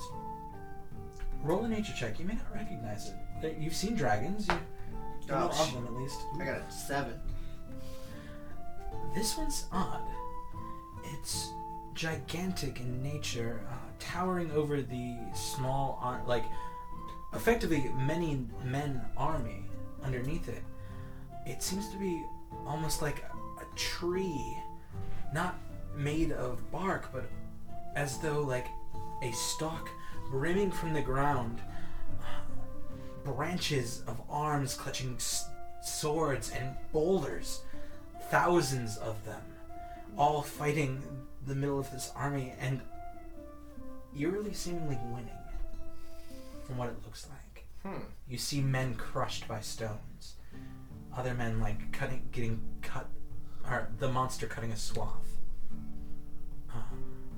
It's odd. Again, it's very one side and another on either side of the actual painting. So I'm going to stand in front of it and inspect it until the Cassandra, I think, comes in. So it looks like just some kind of weird beast with a bunch of arms. Yeah. One side seems to be like dragons fighting men, but men winning. The other side seems to be this beast that looks odd. Anyone looking can roll a nature check if they'd like. I'd like to. Sure. Everyone's gonna roll an acre check. Look like any beast I've ever seen. Matolius has ever seen in the wood. That's gonna be a 10. It doesn't look like anything new. It looks the size of things like giants, but you know nothing of the giant kin that has that many arms. Is it a humanoid figure with multiple arms? Because it sounded like more of just a creature. It has like arms a husk. like a giant humanoid, but it's the trunk of it Okay. seems to be almost more liquid or vine Okay. in nature. I'll wait. Enoch is still nearby, right? Enoch has set his place. Sorry, we're in the hall, and these are the. You're in the dining hall. Dining hall. Okay. Elduin is going to. Am I sitting close to? So, Enoch? showing Elduin the picture, which we'll also put up. Mm-hmm. So Enoch's place is the one to the left of the main seat at the very end. All your seats are on the far side. Far side. Okay. So Elduin is going to clear his throat. Good Sir Enoch. What is that? Pointing at the beast, the big, many-limbed beast. If if my memory serves me correct, I believe that is a form of a titan. I'm not sure which one, though. I'm not very good on legends. A titan. Fascinating. And this was from the history of this island? More just, I believe these paintings are more just folklore. I don't know if they're actually history. Indeed. Fascinating. Some of these battles do not take place on this island. In fact, the ones I recognize do not, because I know of no battles taking place on this island. It is true. I mean, we don't... Not all of our history is specifically dictated by this island exclusively. Well, I The imagine old- not. You have travelers that come to this island. I would say the old master, he has a fondness for the ancient texts and learning of things from the past. Grimchuck just does his grunt noise again. As all this conversation is happening, Rain will approach the table and see if there's any wine about she can potentially help herself to. You don't. Metolius will also. You see jugs on the table. They seem to be just water at the moment. Okay. Seems to be no wine. Is anyone else doing anything? Just waiting for Cassandra enters the hall. our new patron. Oh yeah. Lady Cassandra, tell me of this giant, multi-armed beast. It appears to be soundly winning this battle. Ah, yes. From what my father used to tell me in bedtime stories, that is a 1,000-armed titan that roamed the land, one that no man could ever slay.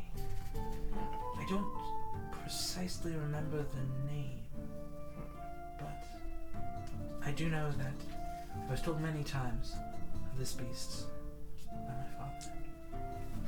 Murderous, giant, diabolical creatures. Our fathers had similar bedtime stories. I would say that this beast is no murderer, more the victor of this battle. I've never seen a battle once won that didn't involve murder. That is true.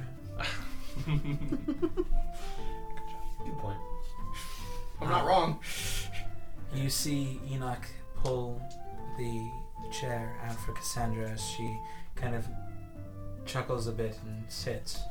And as she snaps her fingers, you see from the opposite side there's a small entrance. There are two giant double doors, guards on each side.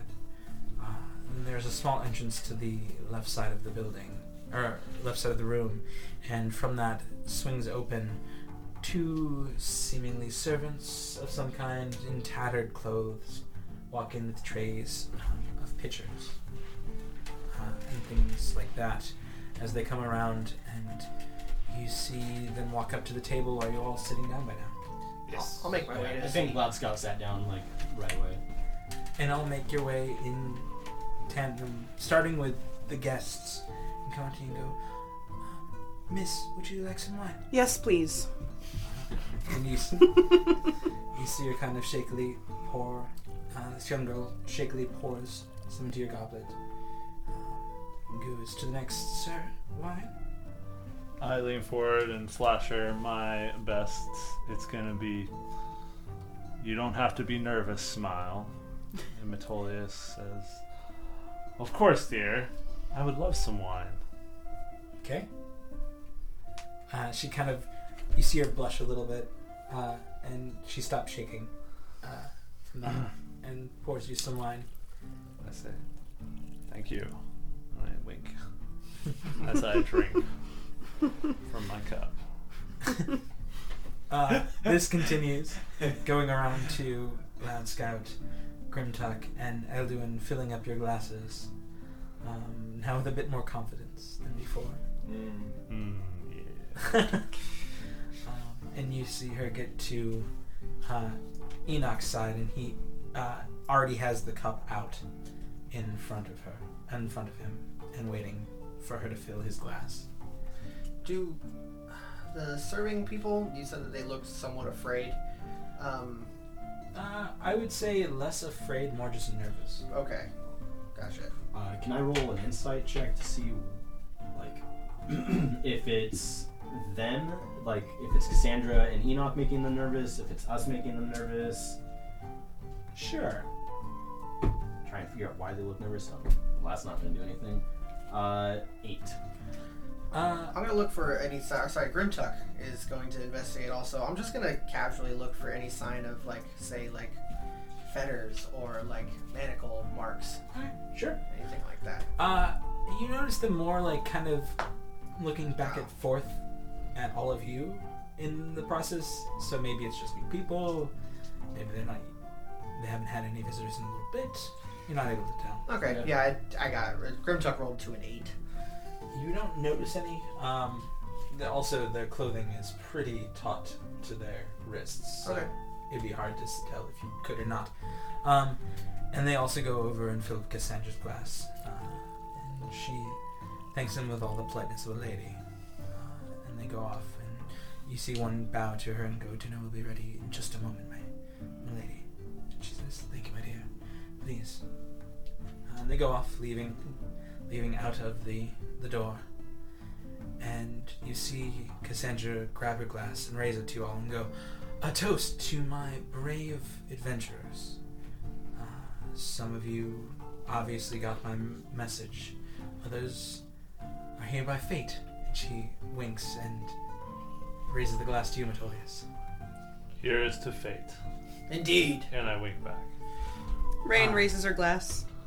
And she kind of like cheers as everybody and takes a drink.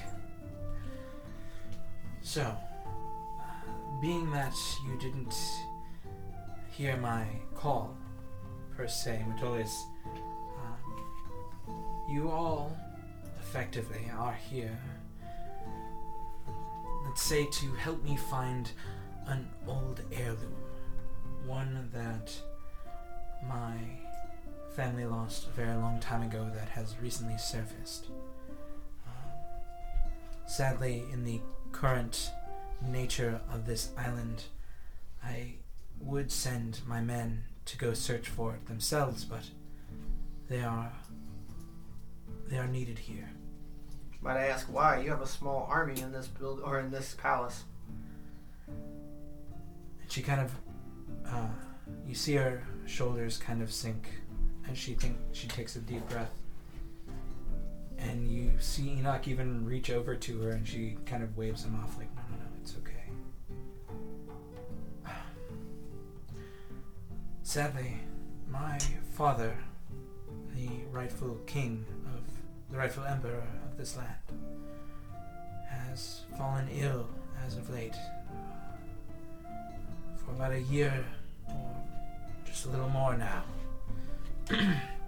He's been bedridden, stuck up in his keep, the very far west point of this island. He has not been able to fulfill his duties as the ruler of this land. And my brother took it upon himself to try to usurp the throne,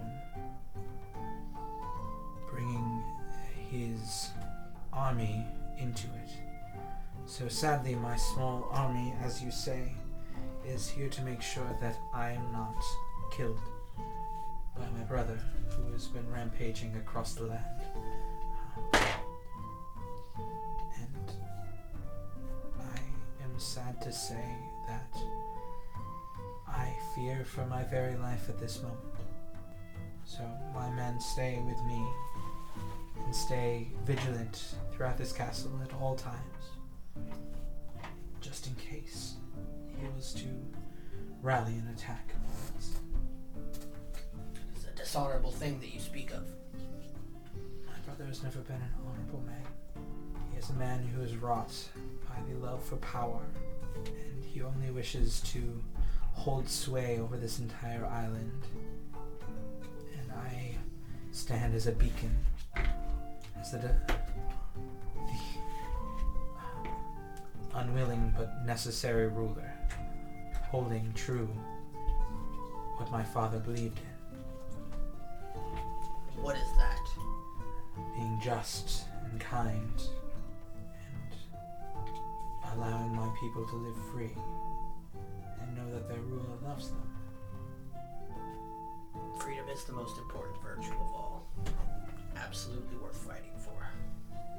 That is what I believe in. That is why I stand here and request the aid of outside forces to help me in this. I wish to not send any of my men out for fear that I am attacked, but if a small band could help me with my necessities, then I would be one step closer to being able to pull the power away from my brother and hold true sway over this land. So, you are all here. You're all here to find me the heirlooms from my family. Ones that have a distinct, shall I say, property to them. Ones that together will solidify my rule and allow me to finally combat my brother head on. So these heirlooms you speak of, they're not simply ceremonial. They hold actual power. They do. Great power.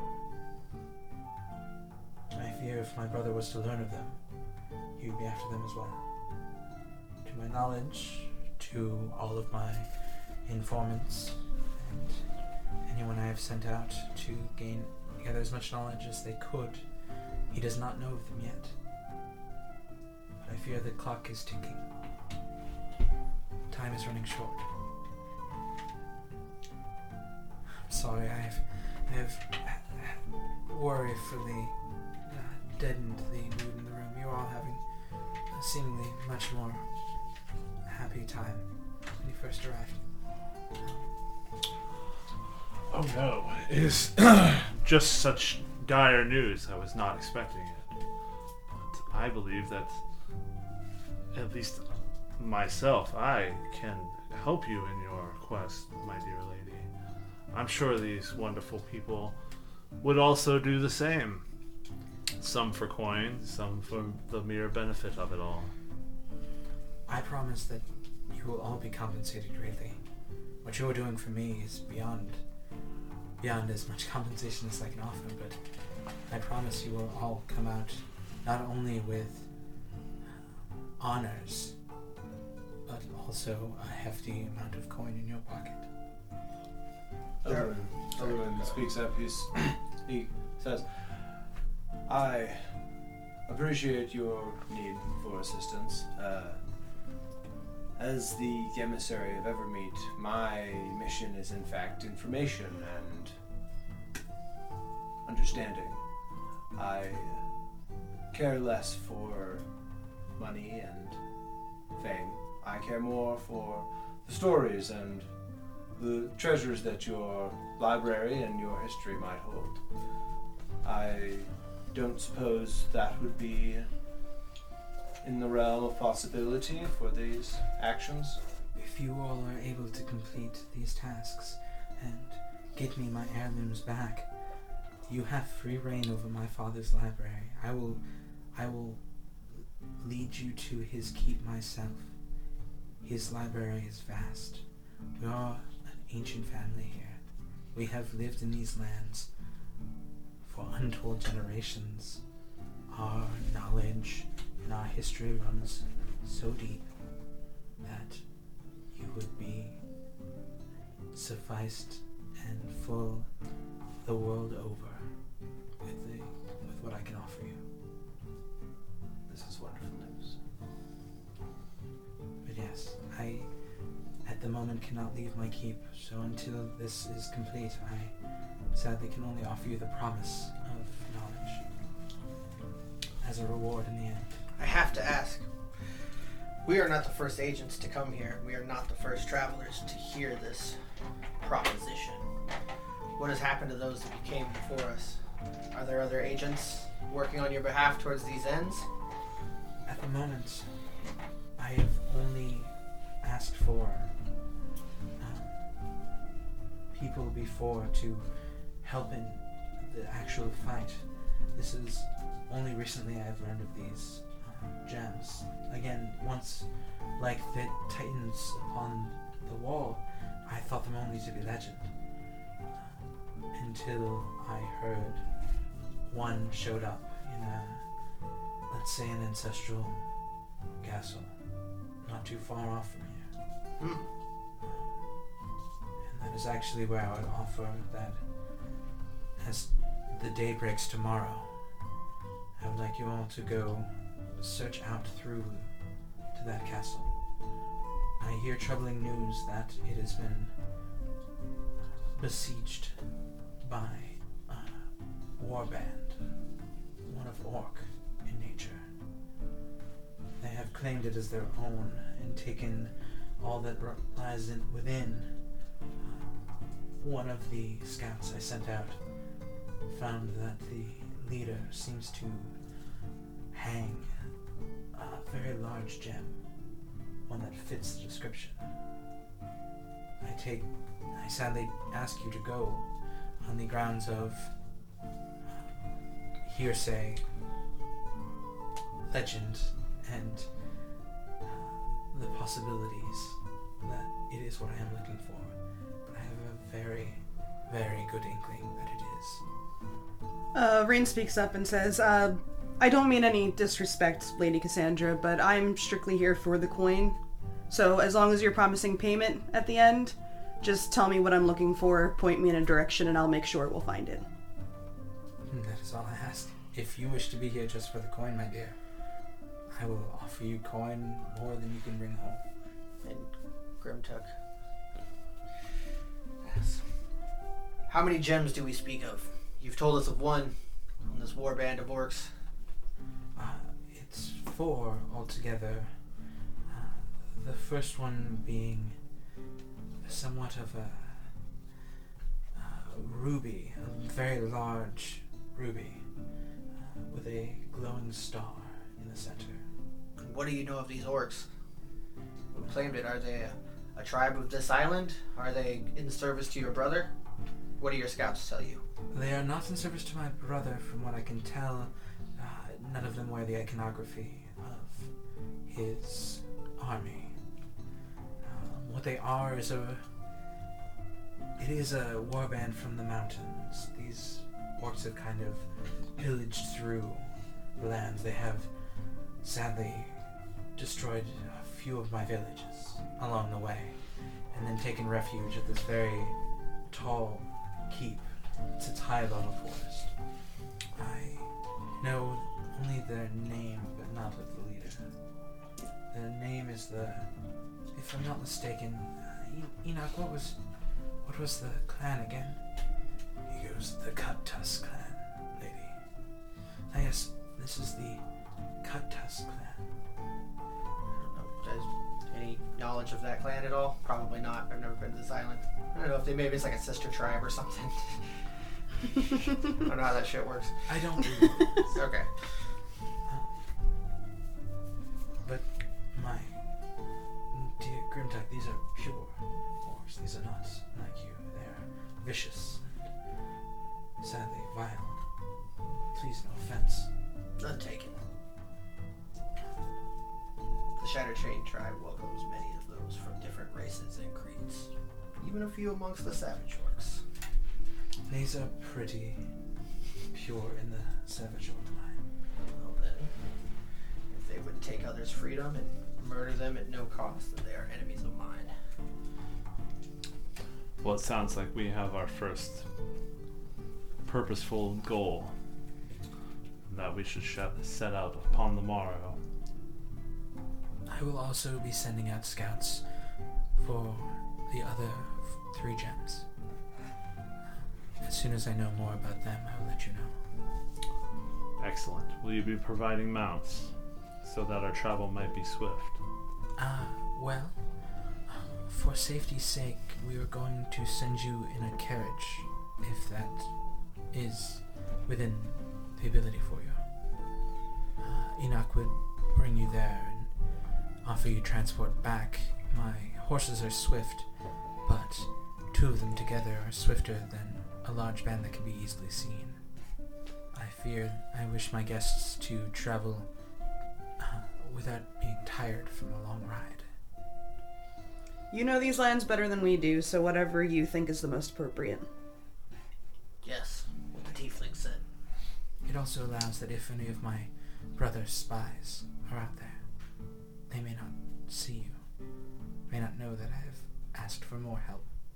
Brought in outsiders. It is something he watches for. Very well. It would put you all at risk. Let them come. Oh, man. Loud Scout's still not sure exactly what the hell he got himself into. And talk of finding magic artifacts and family rivalry makes him uncomfortable, so he's nervously finishing his glass of wine, not saying anything. At this point, food is brought out, roasts, pheasants, large trays of vegetables and breads, all placed on the table. Yeah. Time to eat. Petolius has worked up quite a appetite. Yeah, Grimtuck, I don't see him withholding or holding back. Loud Scout's a little buzzed, so he's going to town. Lots of bread. Yeah. Lots of bread. Yeah. So yeah, dinner finishes. You continue to converse with her. Do you have anything else you'd like to ask her? Ask about what threats await us on the land that has nothing to do with her brother's enemies or these orcs. Is there anything? You should be only traveling through farmland till you get to the tree line, right? A good few miles in from the actual keep. There should be nothing farmers, unless you're scared of farmers. No. Ask her what she knows of any Tabaxi population on the island. You do? No, I ask her if she knows of any. If there are any Tabaxi communities. Tabaxi, what? Cat people. Oh, no, maybe on the outlying islands, but none on our island. So, do you know of any on outlying islands? Personally, I don't really travel to the outlying islands. Enoch? What? Answer the question. What do you mean? Were you not paying attention? No, I stay by my lady's side unless I needed to go elsewhere. I do not know of any cat people. Well then, glad to know that your ears work as well as your mouth. You just see him death stare at you. Doesn't change anything. I can stare as well as him. Yeah, you just see him catch out of the corner. It's that, the emo death stare, just like quick out of the corner of the eye. The emo death stare. Burns with 1,000 fiery fires. Right. Take 1d6 fire damage. I know, right? To my feelings. To your feelings. Yes, to your feelings. Eldwin's gonna ask him, so what knowledge do you have of these outlying islands? What inhabitants? Are they large? All I know is that they're wild lands, untamed. I know not. I don't. Ever since my father went ill, he was my lifeline to the outside. He knew more than anyone else on this island. Mm-hmm. Might you have any maps I could peruse? Sadly not in my keep. No. In another keep then? In his, but again, it's on the opposite side of the island. Indeed. Are there any heirlooms that way? There may be. I haven't. My scouts haven't been back about the others. Hmm. If this one exists, then that means the others are there. And there are specific places in stories and legends my father told me that I have sent out for. Indeed. Before we set out on this endeavor tomorrow, our good friend Metolius here knows a thing or two about medicine. Perhaps he could help with your father's condition.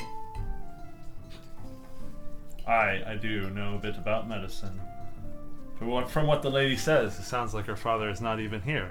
Am I not correct? No, he is in his keep on the opposite side of the island. But you say that he has fallen ill. You don't know from whence, what happened, what occurred. Sickness, old age. He has lost his ability to rule. Is what I know. There is somebody attempting to usurp his rule. Could have been poison. Could. To my knowledge, he is still alive. I hope it not to be. I hope my brother would not stoop to that level. But I will not pass any option. Sorry, I assumed that you still maintained contact. It's hard with a reverend band of warriors in between. Maybe they have messenger pigeons. I don't know how this shit works. Send a raven. Magical cell phone. Yeah, right. Walkie-talkie stones. Yeah, the sending stones. Yeah, Palantirs or whatever. Yeah. Talk to the orb. Sadly, no. But as soon as these aliens are found, if we are able to defeat my brother, I would happily bring you, as well as you, out to my father's keep. You to look at his health, and you to learn all the knowledge you can, and all of you to have a feast that would go down in the ages. Excellent. And Well. more than you can hold in you. Ray nods her head. I love a good feast, so we better get started. Absolutely. The day is yours. Please make yourself comfortable in the castle. I wouldn't recommend going out too far. The land's a little bit dangerous at the moment. A few bandits going around, and my brother is still traveling across the land. But you have rooms. My servants will show you the way, and you can have free reign of the castle. Feel free. What is this name of your brother, if we should perchance to encounter his agents while out there? His name is Enric. Also have the same last name as me. So as we finish up and are escorted off to our rooms at this point, unless Yeah. someone Unless else- you all want to, like, common room it. Nope. Nope. No. As Metolius finds the servant that he spoke to earlier, he poured the wine, and gets her to show him where his room is. Nice. Grimtuck is going to try and find somewhere to sleep under the Shit. stars. Whether it be at the highest point that he can find with a balcony or his room. You basically would request a room with a balcony. In that case. Or find a place on a roof. Are you going to say that to Cassandra? Would you like to? No, I'm just going to wander on my own. I'll get shown a room and then go find somewhere to sleep outside. So the best option for sleeping outside would be going back down to the beach, if you wanted to. I'm more of a roof guy. You say this to the servant who's kind of walking you there, and they go, No, I wouldn't say it to the servant. I would wait till I find a room, and then if I have free reign, I can go wander until I find something. It's not hard to find a little tower to climb. little tower. A little tower. To climb. To climb. Okay, so That yeah. servant found a little tower to climb. Hey!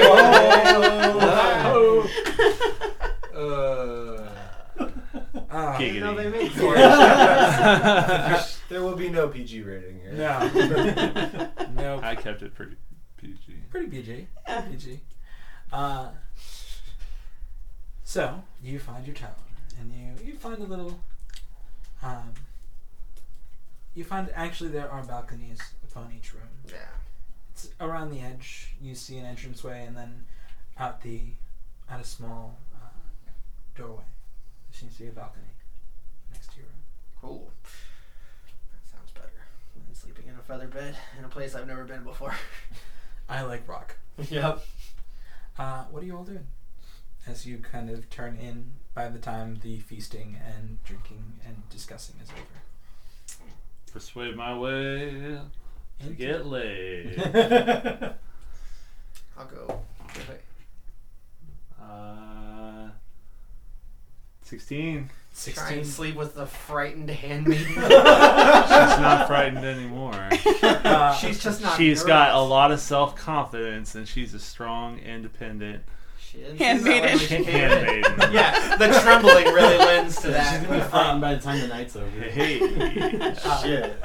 So, you're able to find her. You coerce her to show have her show you your room.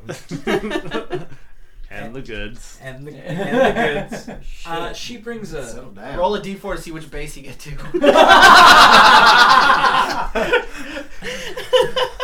Do you want me to? Sure. Why not? You grab it. Well, it'd be sad if I only roll a 1. Base Yeah, check. first base is a makeout session. I got Boom. the 4th base. Oh, boom. Also- Just making sure. So you met her parents. You sidle up How to I her. met your mother. You sidle up to her right after the feast, and you ask her to have her show you your room, and she kind of giggles, and she sneaks a jug of wine out. Yeah. And It's free. you are, Well done, baby girl. and you are not found till the morning. That's right. I'm gonna go. Grimtuck, prior to going to bed, would go seek out the loud scout because he drinks more than anybody in the group. Sure. Come, let us drink, small man. Tell me your tales. You Small man. Let us drink, small man. I love it. You have not put down that wine since I've met you. How many days were we at sea? You were at sea for 2 weeks. Fuck! You're pickled. Yeah. He says that to me, and I just like hand him my stone flask and offer him a drink. Cool. Come, join me on the balcony. Do you take a drink? Of course. Roll a Constitution check. Oh shit. Constitution saving throw. Oh. That would be 15. So you take a solid swig and you feel a quick like as it burns going down the entire way and makes your belly quite warm. Nice. And you look over at him. This is a fine beverage. Let's do this tonight. It's you and me tonight, little man. Yep. I'm gonna fall off this balcony. Anyone else want to do anything before the night is done? Elduin is going to pace around his room looking for any like books or anything that might tell more about this land. Sadly, no. But you're quite high on in the castle from where your room is. Mhm. So if you went out to your balcony, you could look across the land and start kind of mapping out where you are. I would love to do that. Elduin breaks out his bag and pulls out his map case. Okay. Unscrews the top and pulls out a couple sheets of parchment and pulls out his ink pen and inkwell and starts sort of sketching some things. See, so across the way you do see farmland for quite a ways. You also see the farmland break into just ancient-looking forest that kind of runs along the entire coastline. Like, you can see the coast on your left and on your right, an ancient forest that goes in farther than your eyes can see, and you can see quite a ways. That's as much as you can see, though. You see torchlight throughout the farmland, in like small townships, things like that.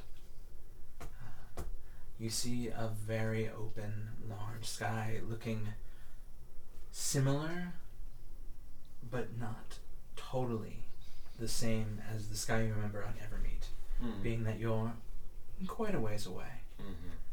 But you're able to pick out a few constellations you recognize, which leads you to direction and allows you to kind of pinpoint your location and like where you went, and also makes you feel like you remember home. It makes you feel good. Excellent. I feel warm and fuzzy. Yeah. I sort of stroke my chin looking up at these constellations familiar to me. I'd say after like settling into my room, Rain would slink around the castle for a minute, like see if anything of interest, see if any of my comrades were still awake anywhere. Well, these two are drinking on a tower. They just keep getting more drunk and climbing higher. I can put Loud Scout in my backpack. You go near where Metolius' room is, and then you stop. Guys are getting Fair, drunk and fair. high. Yeah. And then you hear it happen, and you're like, nope. You Nope. hear Not asking any questions. revelry. Yes. A pluck of That's what the kids are calling it nowadays. PG revelry. a pluck of a There's string. a sock on my door. Yeah. You hear a pluck of a string. You hear a high note. Yeah. Do you think I would stumble upon Grimtuck and Loud Scout? Maybe, like, you know, sloshing to the next. Yes, we're drunk Pair and of- climbing. We want to see if we We are can piss drunk off. and climbing. We want to see the highest place that we can piss off. I love it. What he does, I'm just along for the ride. Literally, you're just hopping on his back. Yeah. Just like letting him climb. I'm just like got my feet in his backpack and I'm just like drinking as he's climbing up the stairs. We're like that scene from Princess Bride with Andre the Oh, Giant yeah, climbing yeah, the wall. yeah, and bitches yeah. hold on. Yeah, love it. So you can follow them if you wish. You probably bumped into. Actually, yeah. You guys stumble and you see Rain kind of slinking around, and you guys are drunkenly like. Once I see how drunk Grimtuck is at this very moment, hey Grimtuck, you want to go double or nothing on that 25 gold? Sure, race you to the top.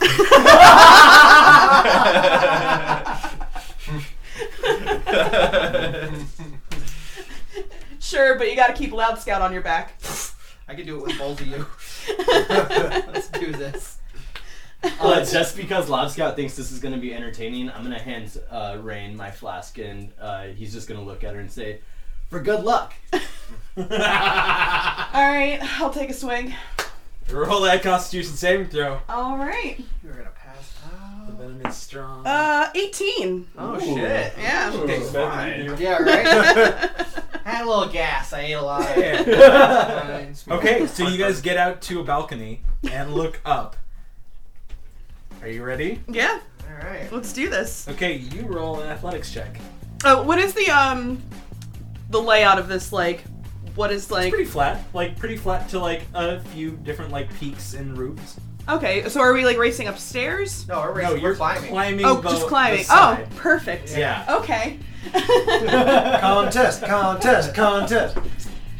I proceed to slip on my slippers of spider climbing and just walk up. Well, you might be able to beat my 23 athletics check. Roll an acrobatics check In acrobatics. Okay. as you kind of I bound can do that. up the wall. Because I'm definitely gonna. Jesus. Oh man, that's actually not that great. That'll be an 11. With my roll of a 2, that'll be an 11. Maybe that booze hit you a little Yeah. harder than you thought. It hit me a little harder what than expected. You see is Grimtuck starts to just like he bounds up and just starts climbing, and going. And you did that Mighty Casey thing where you let it go for a little bit. You let the first couple pitches pass, and you're like just like no, it's cool. You just wait, and then you see Rain just put one foot on the wall and just keep walking, and just like flat against the wall, just walking up, just one after another, until you think you're gonna have to run to meet up with Grimtuck. So I want you to roll one more athletics check, being that you let him take the lead. Ooh, All right. athletics check. An This is an athletics check because you're Alright. running after him. Alright. That'll be a 4. Yeah. As you start plowing up the wall, you put your foot on what seems to be a flat surface, but the shingle is actually loose. And your foot slips as you scramble to climb up, hanging off. Would you like to try to catch her? Oh, is she near me? Yeah, I'll give it a shot. I'll help. If I'm close by, I absolutely would. You see a hand kind of hanging off limply. Would that be athletics? Yep. That'd be 17. Yeah. So you feel a very firm grasp around your wrist, and you see him lift you up in front of him.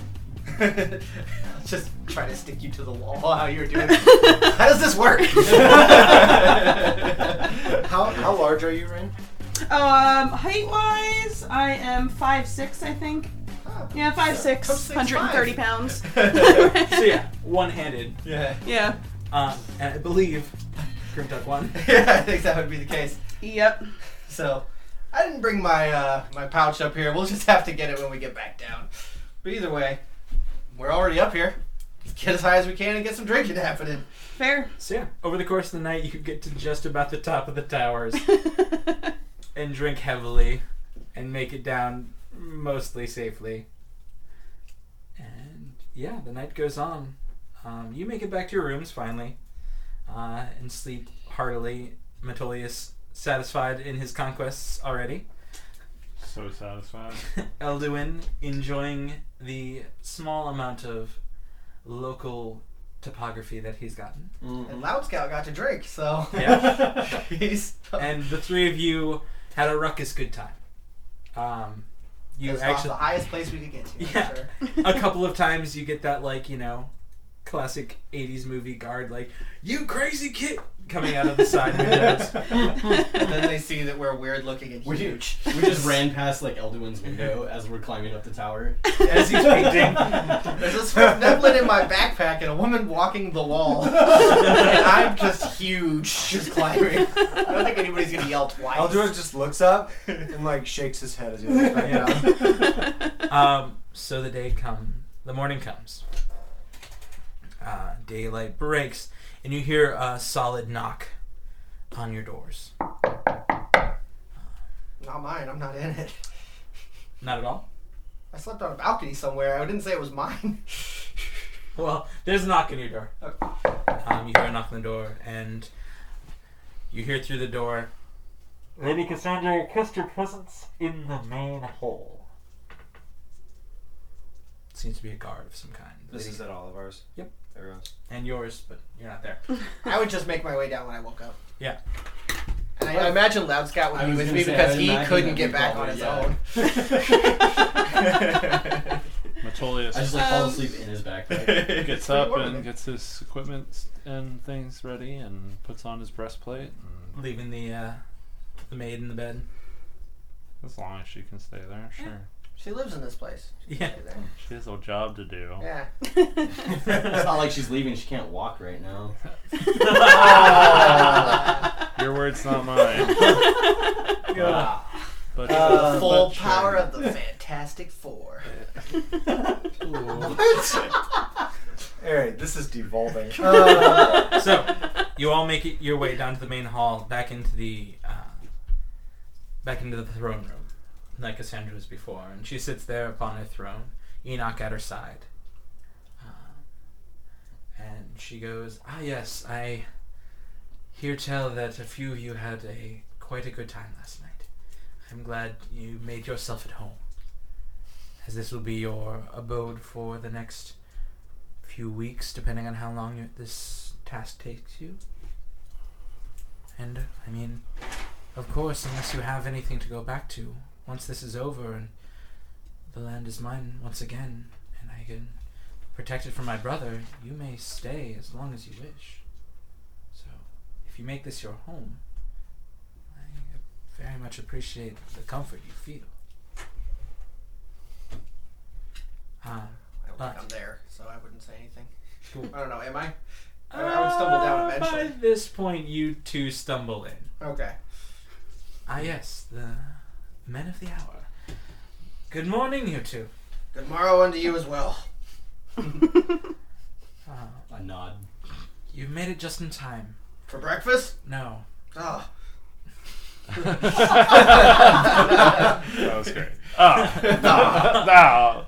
A breakfast will be coming up quickly. I was just going to explain the situation for the day. After breakfast, you'll meet Enoch at the carriages. He will lead you to basically the closest point in the forest to the keep. You have to travel by foot from there. He'll point you in the right direction. Get to the keep, get inside, get my gem, and get back safely. And we will discuss the next portion of that mission once you have made it back alive. I only say that because I wish you safety and long life. And I know that I am asking you to go up against a very vicious warband. But from what I hear,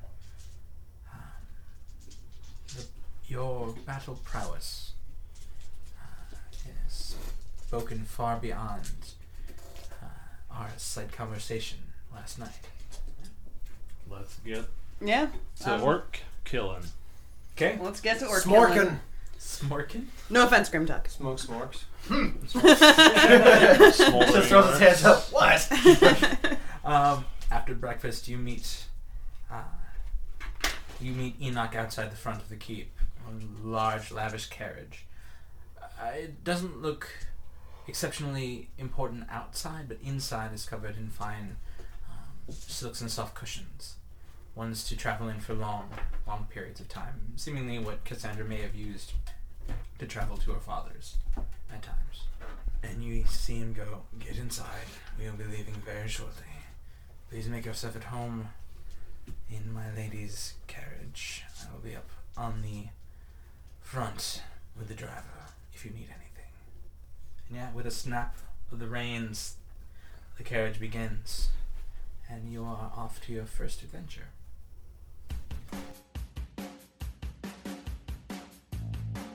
Chris here again. I hope you all enjoyed the first episode of the Swordcast Adventures.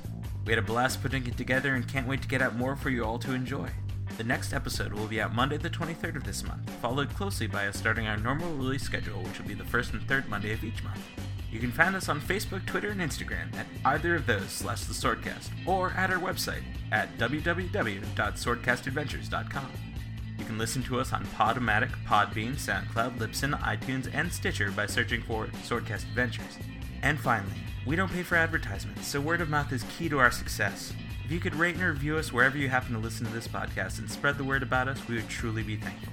For now, I hope you all have an amazing day, night, or whenever you happen to be listening to us, and we will see you soon.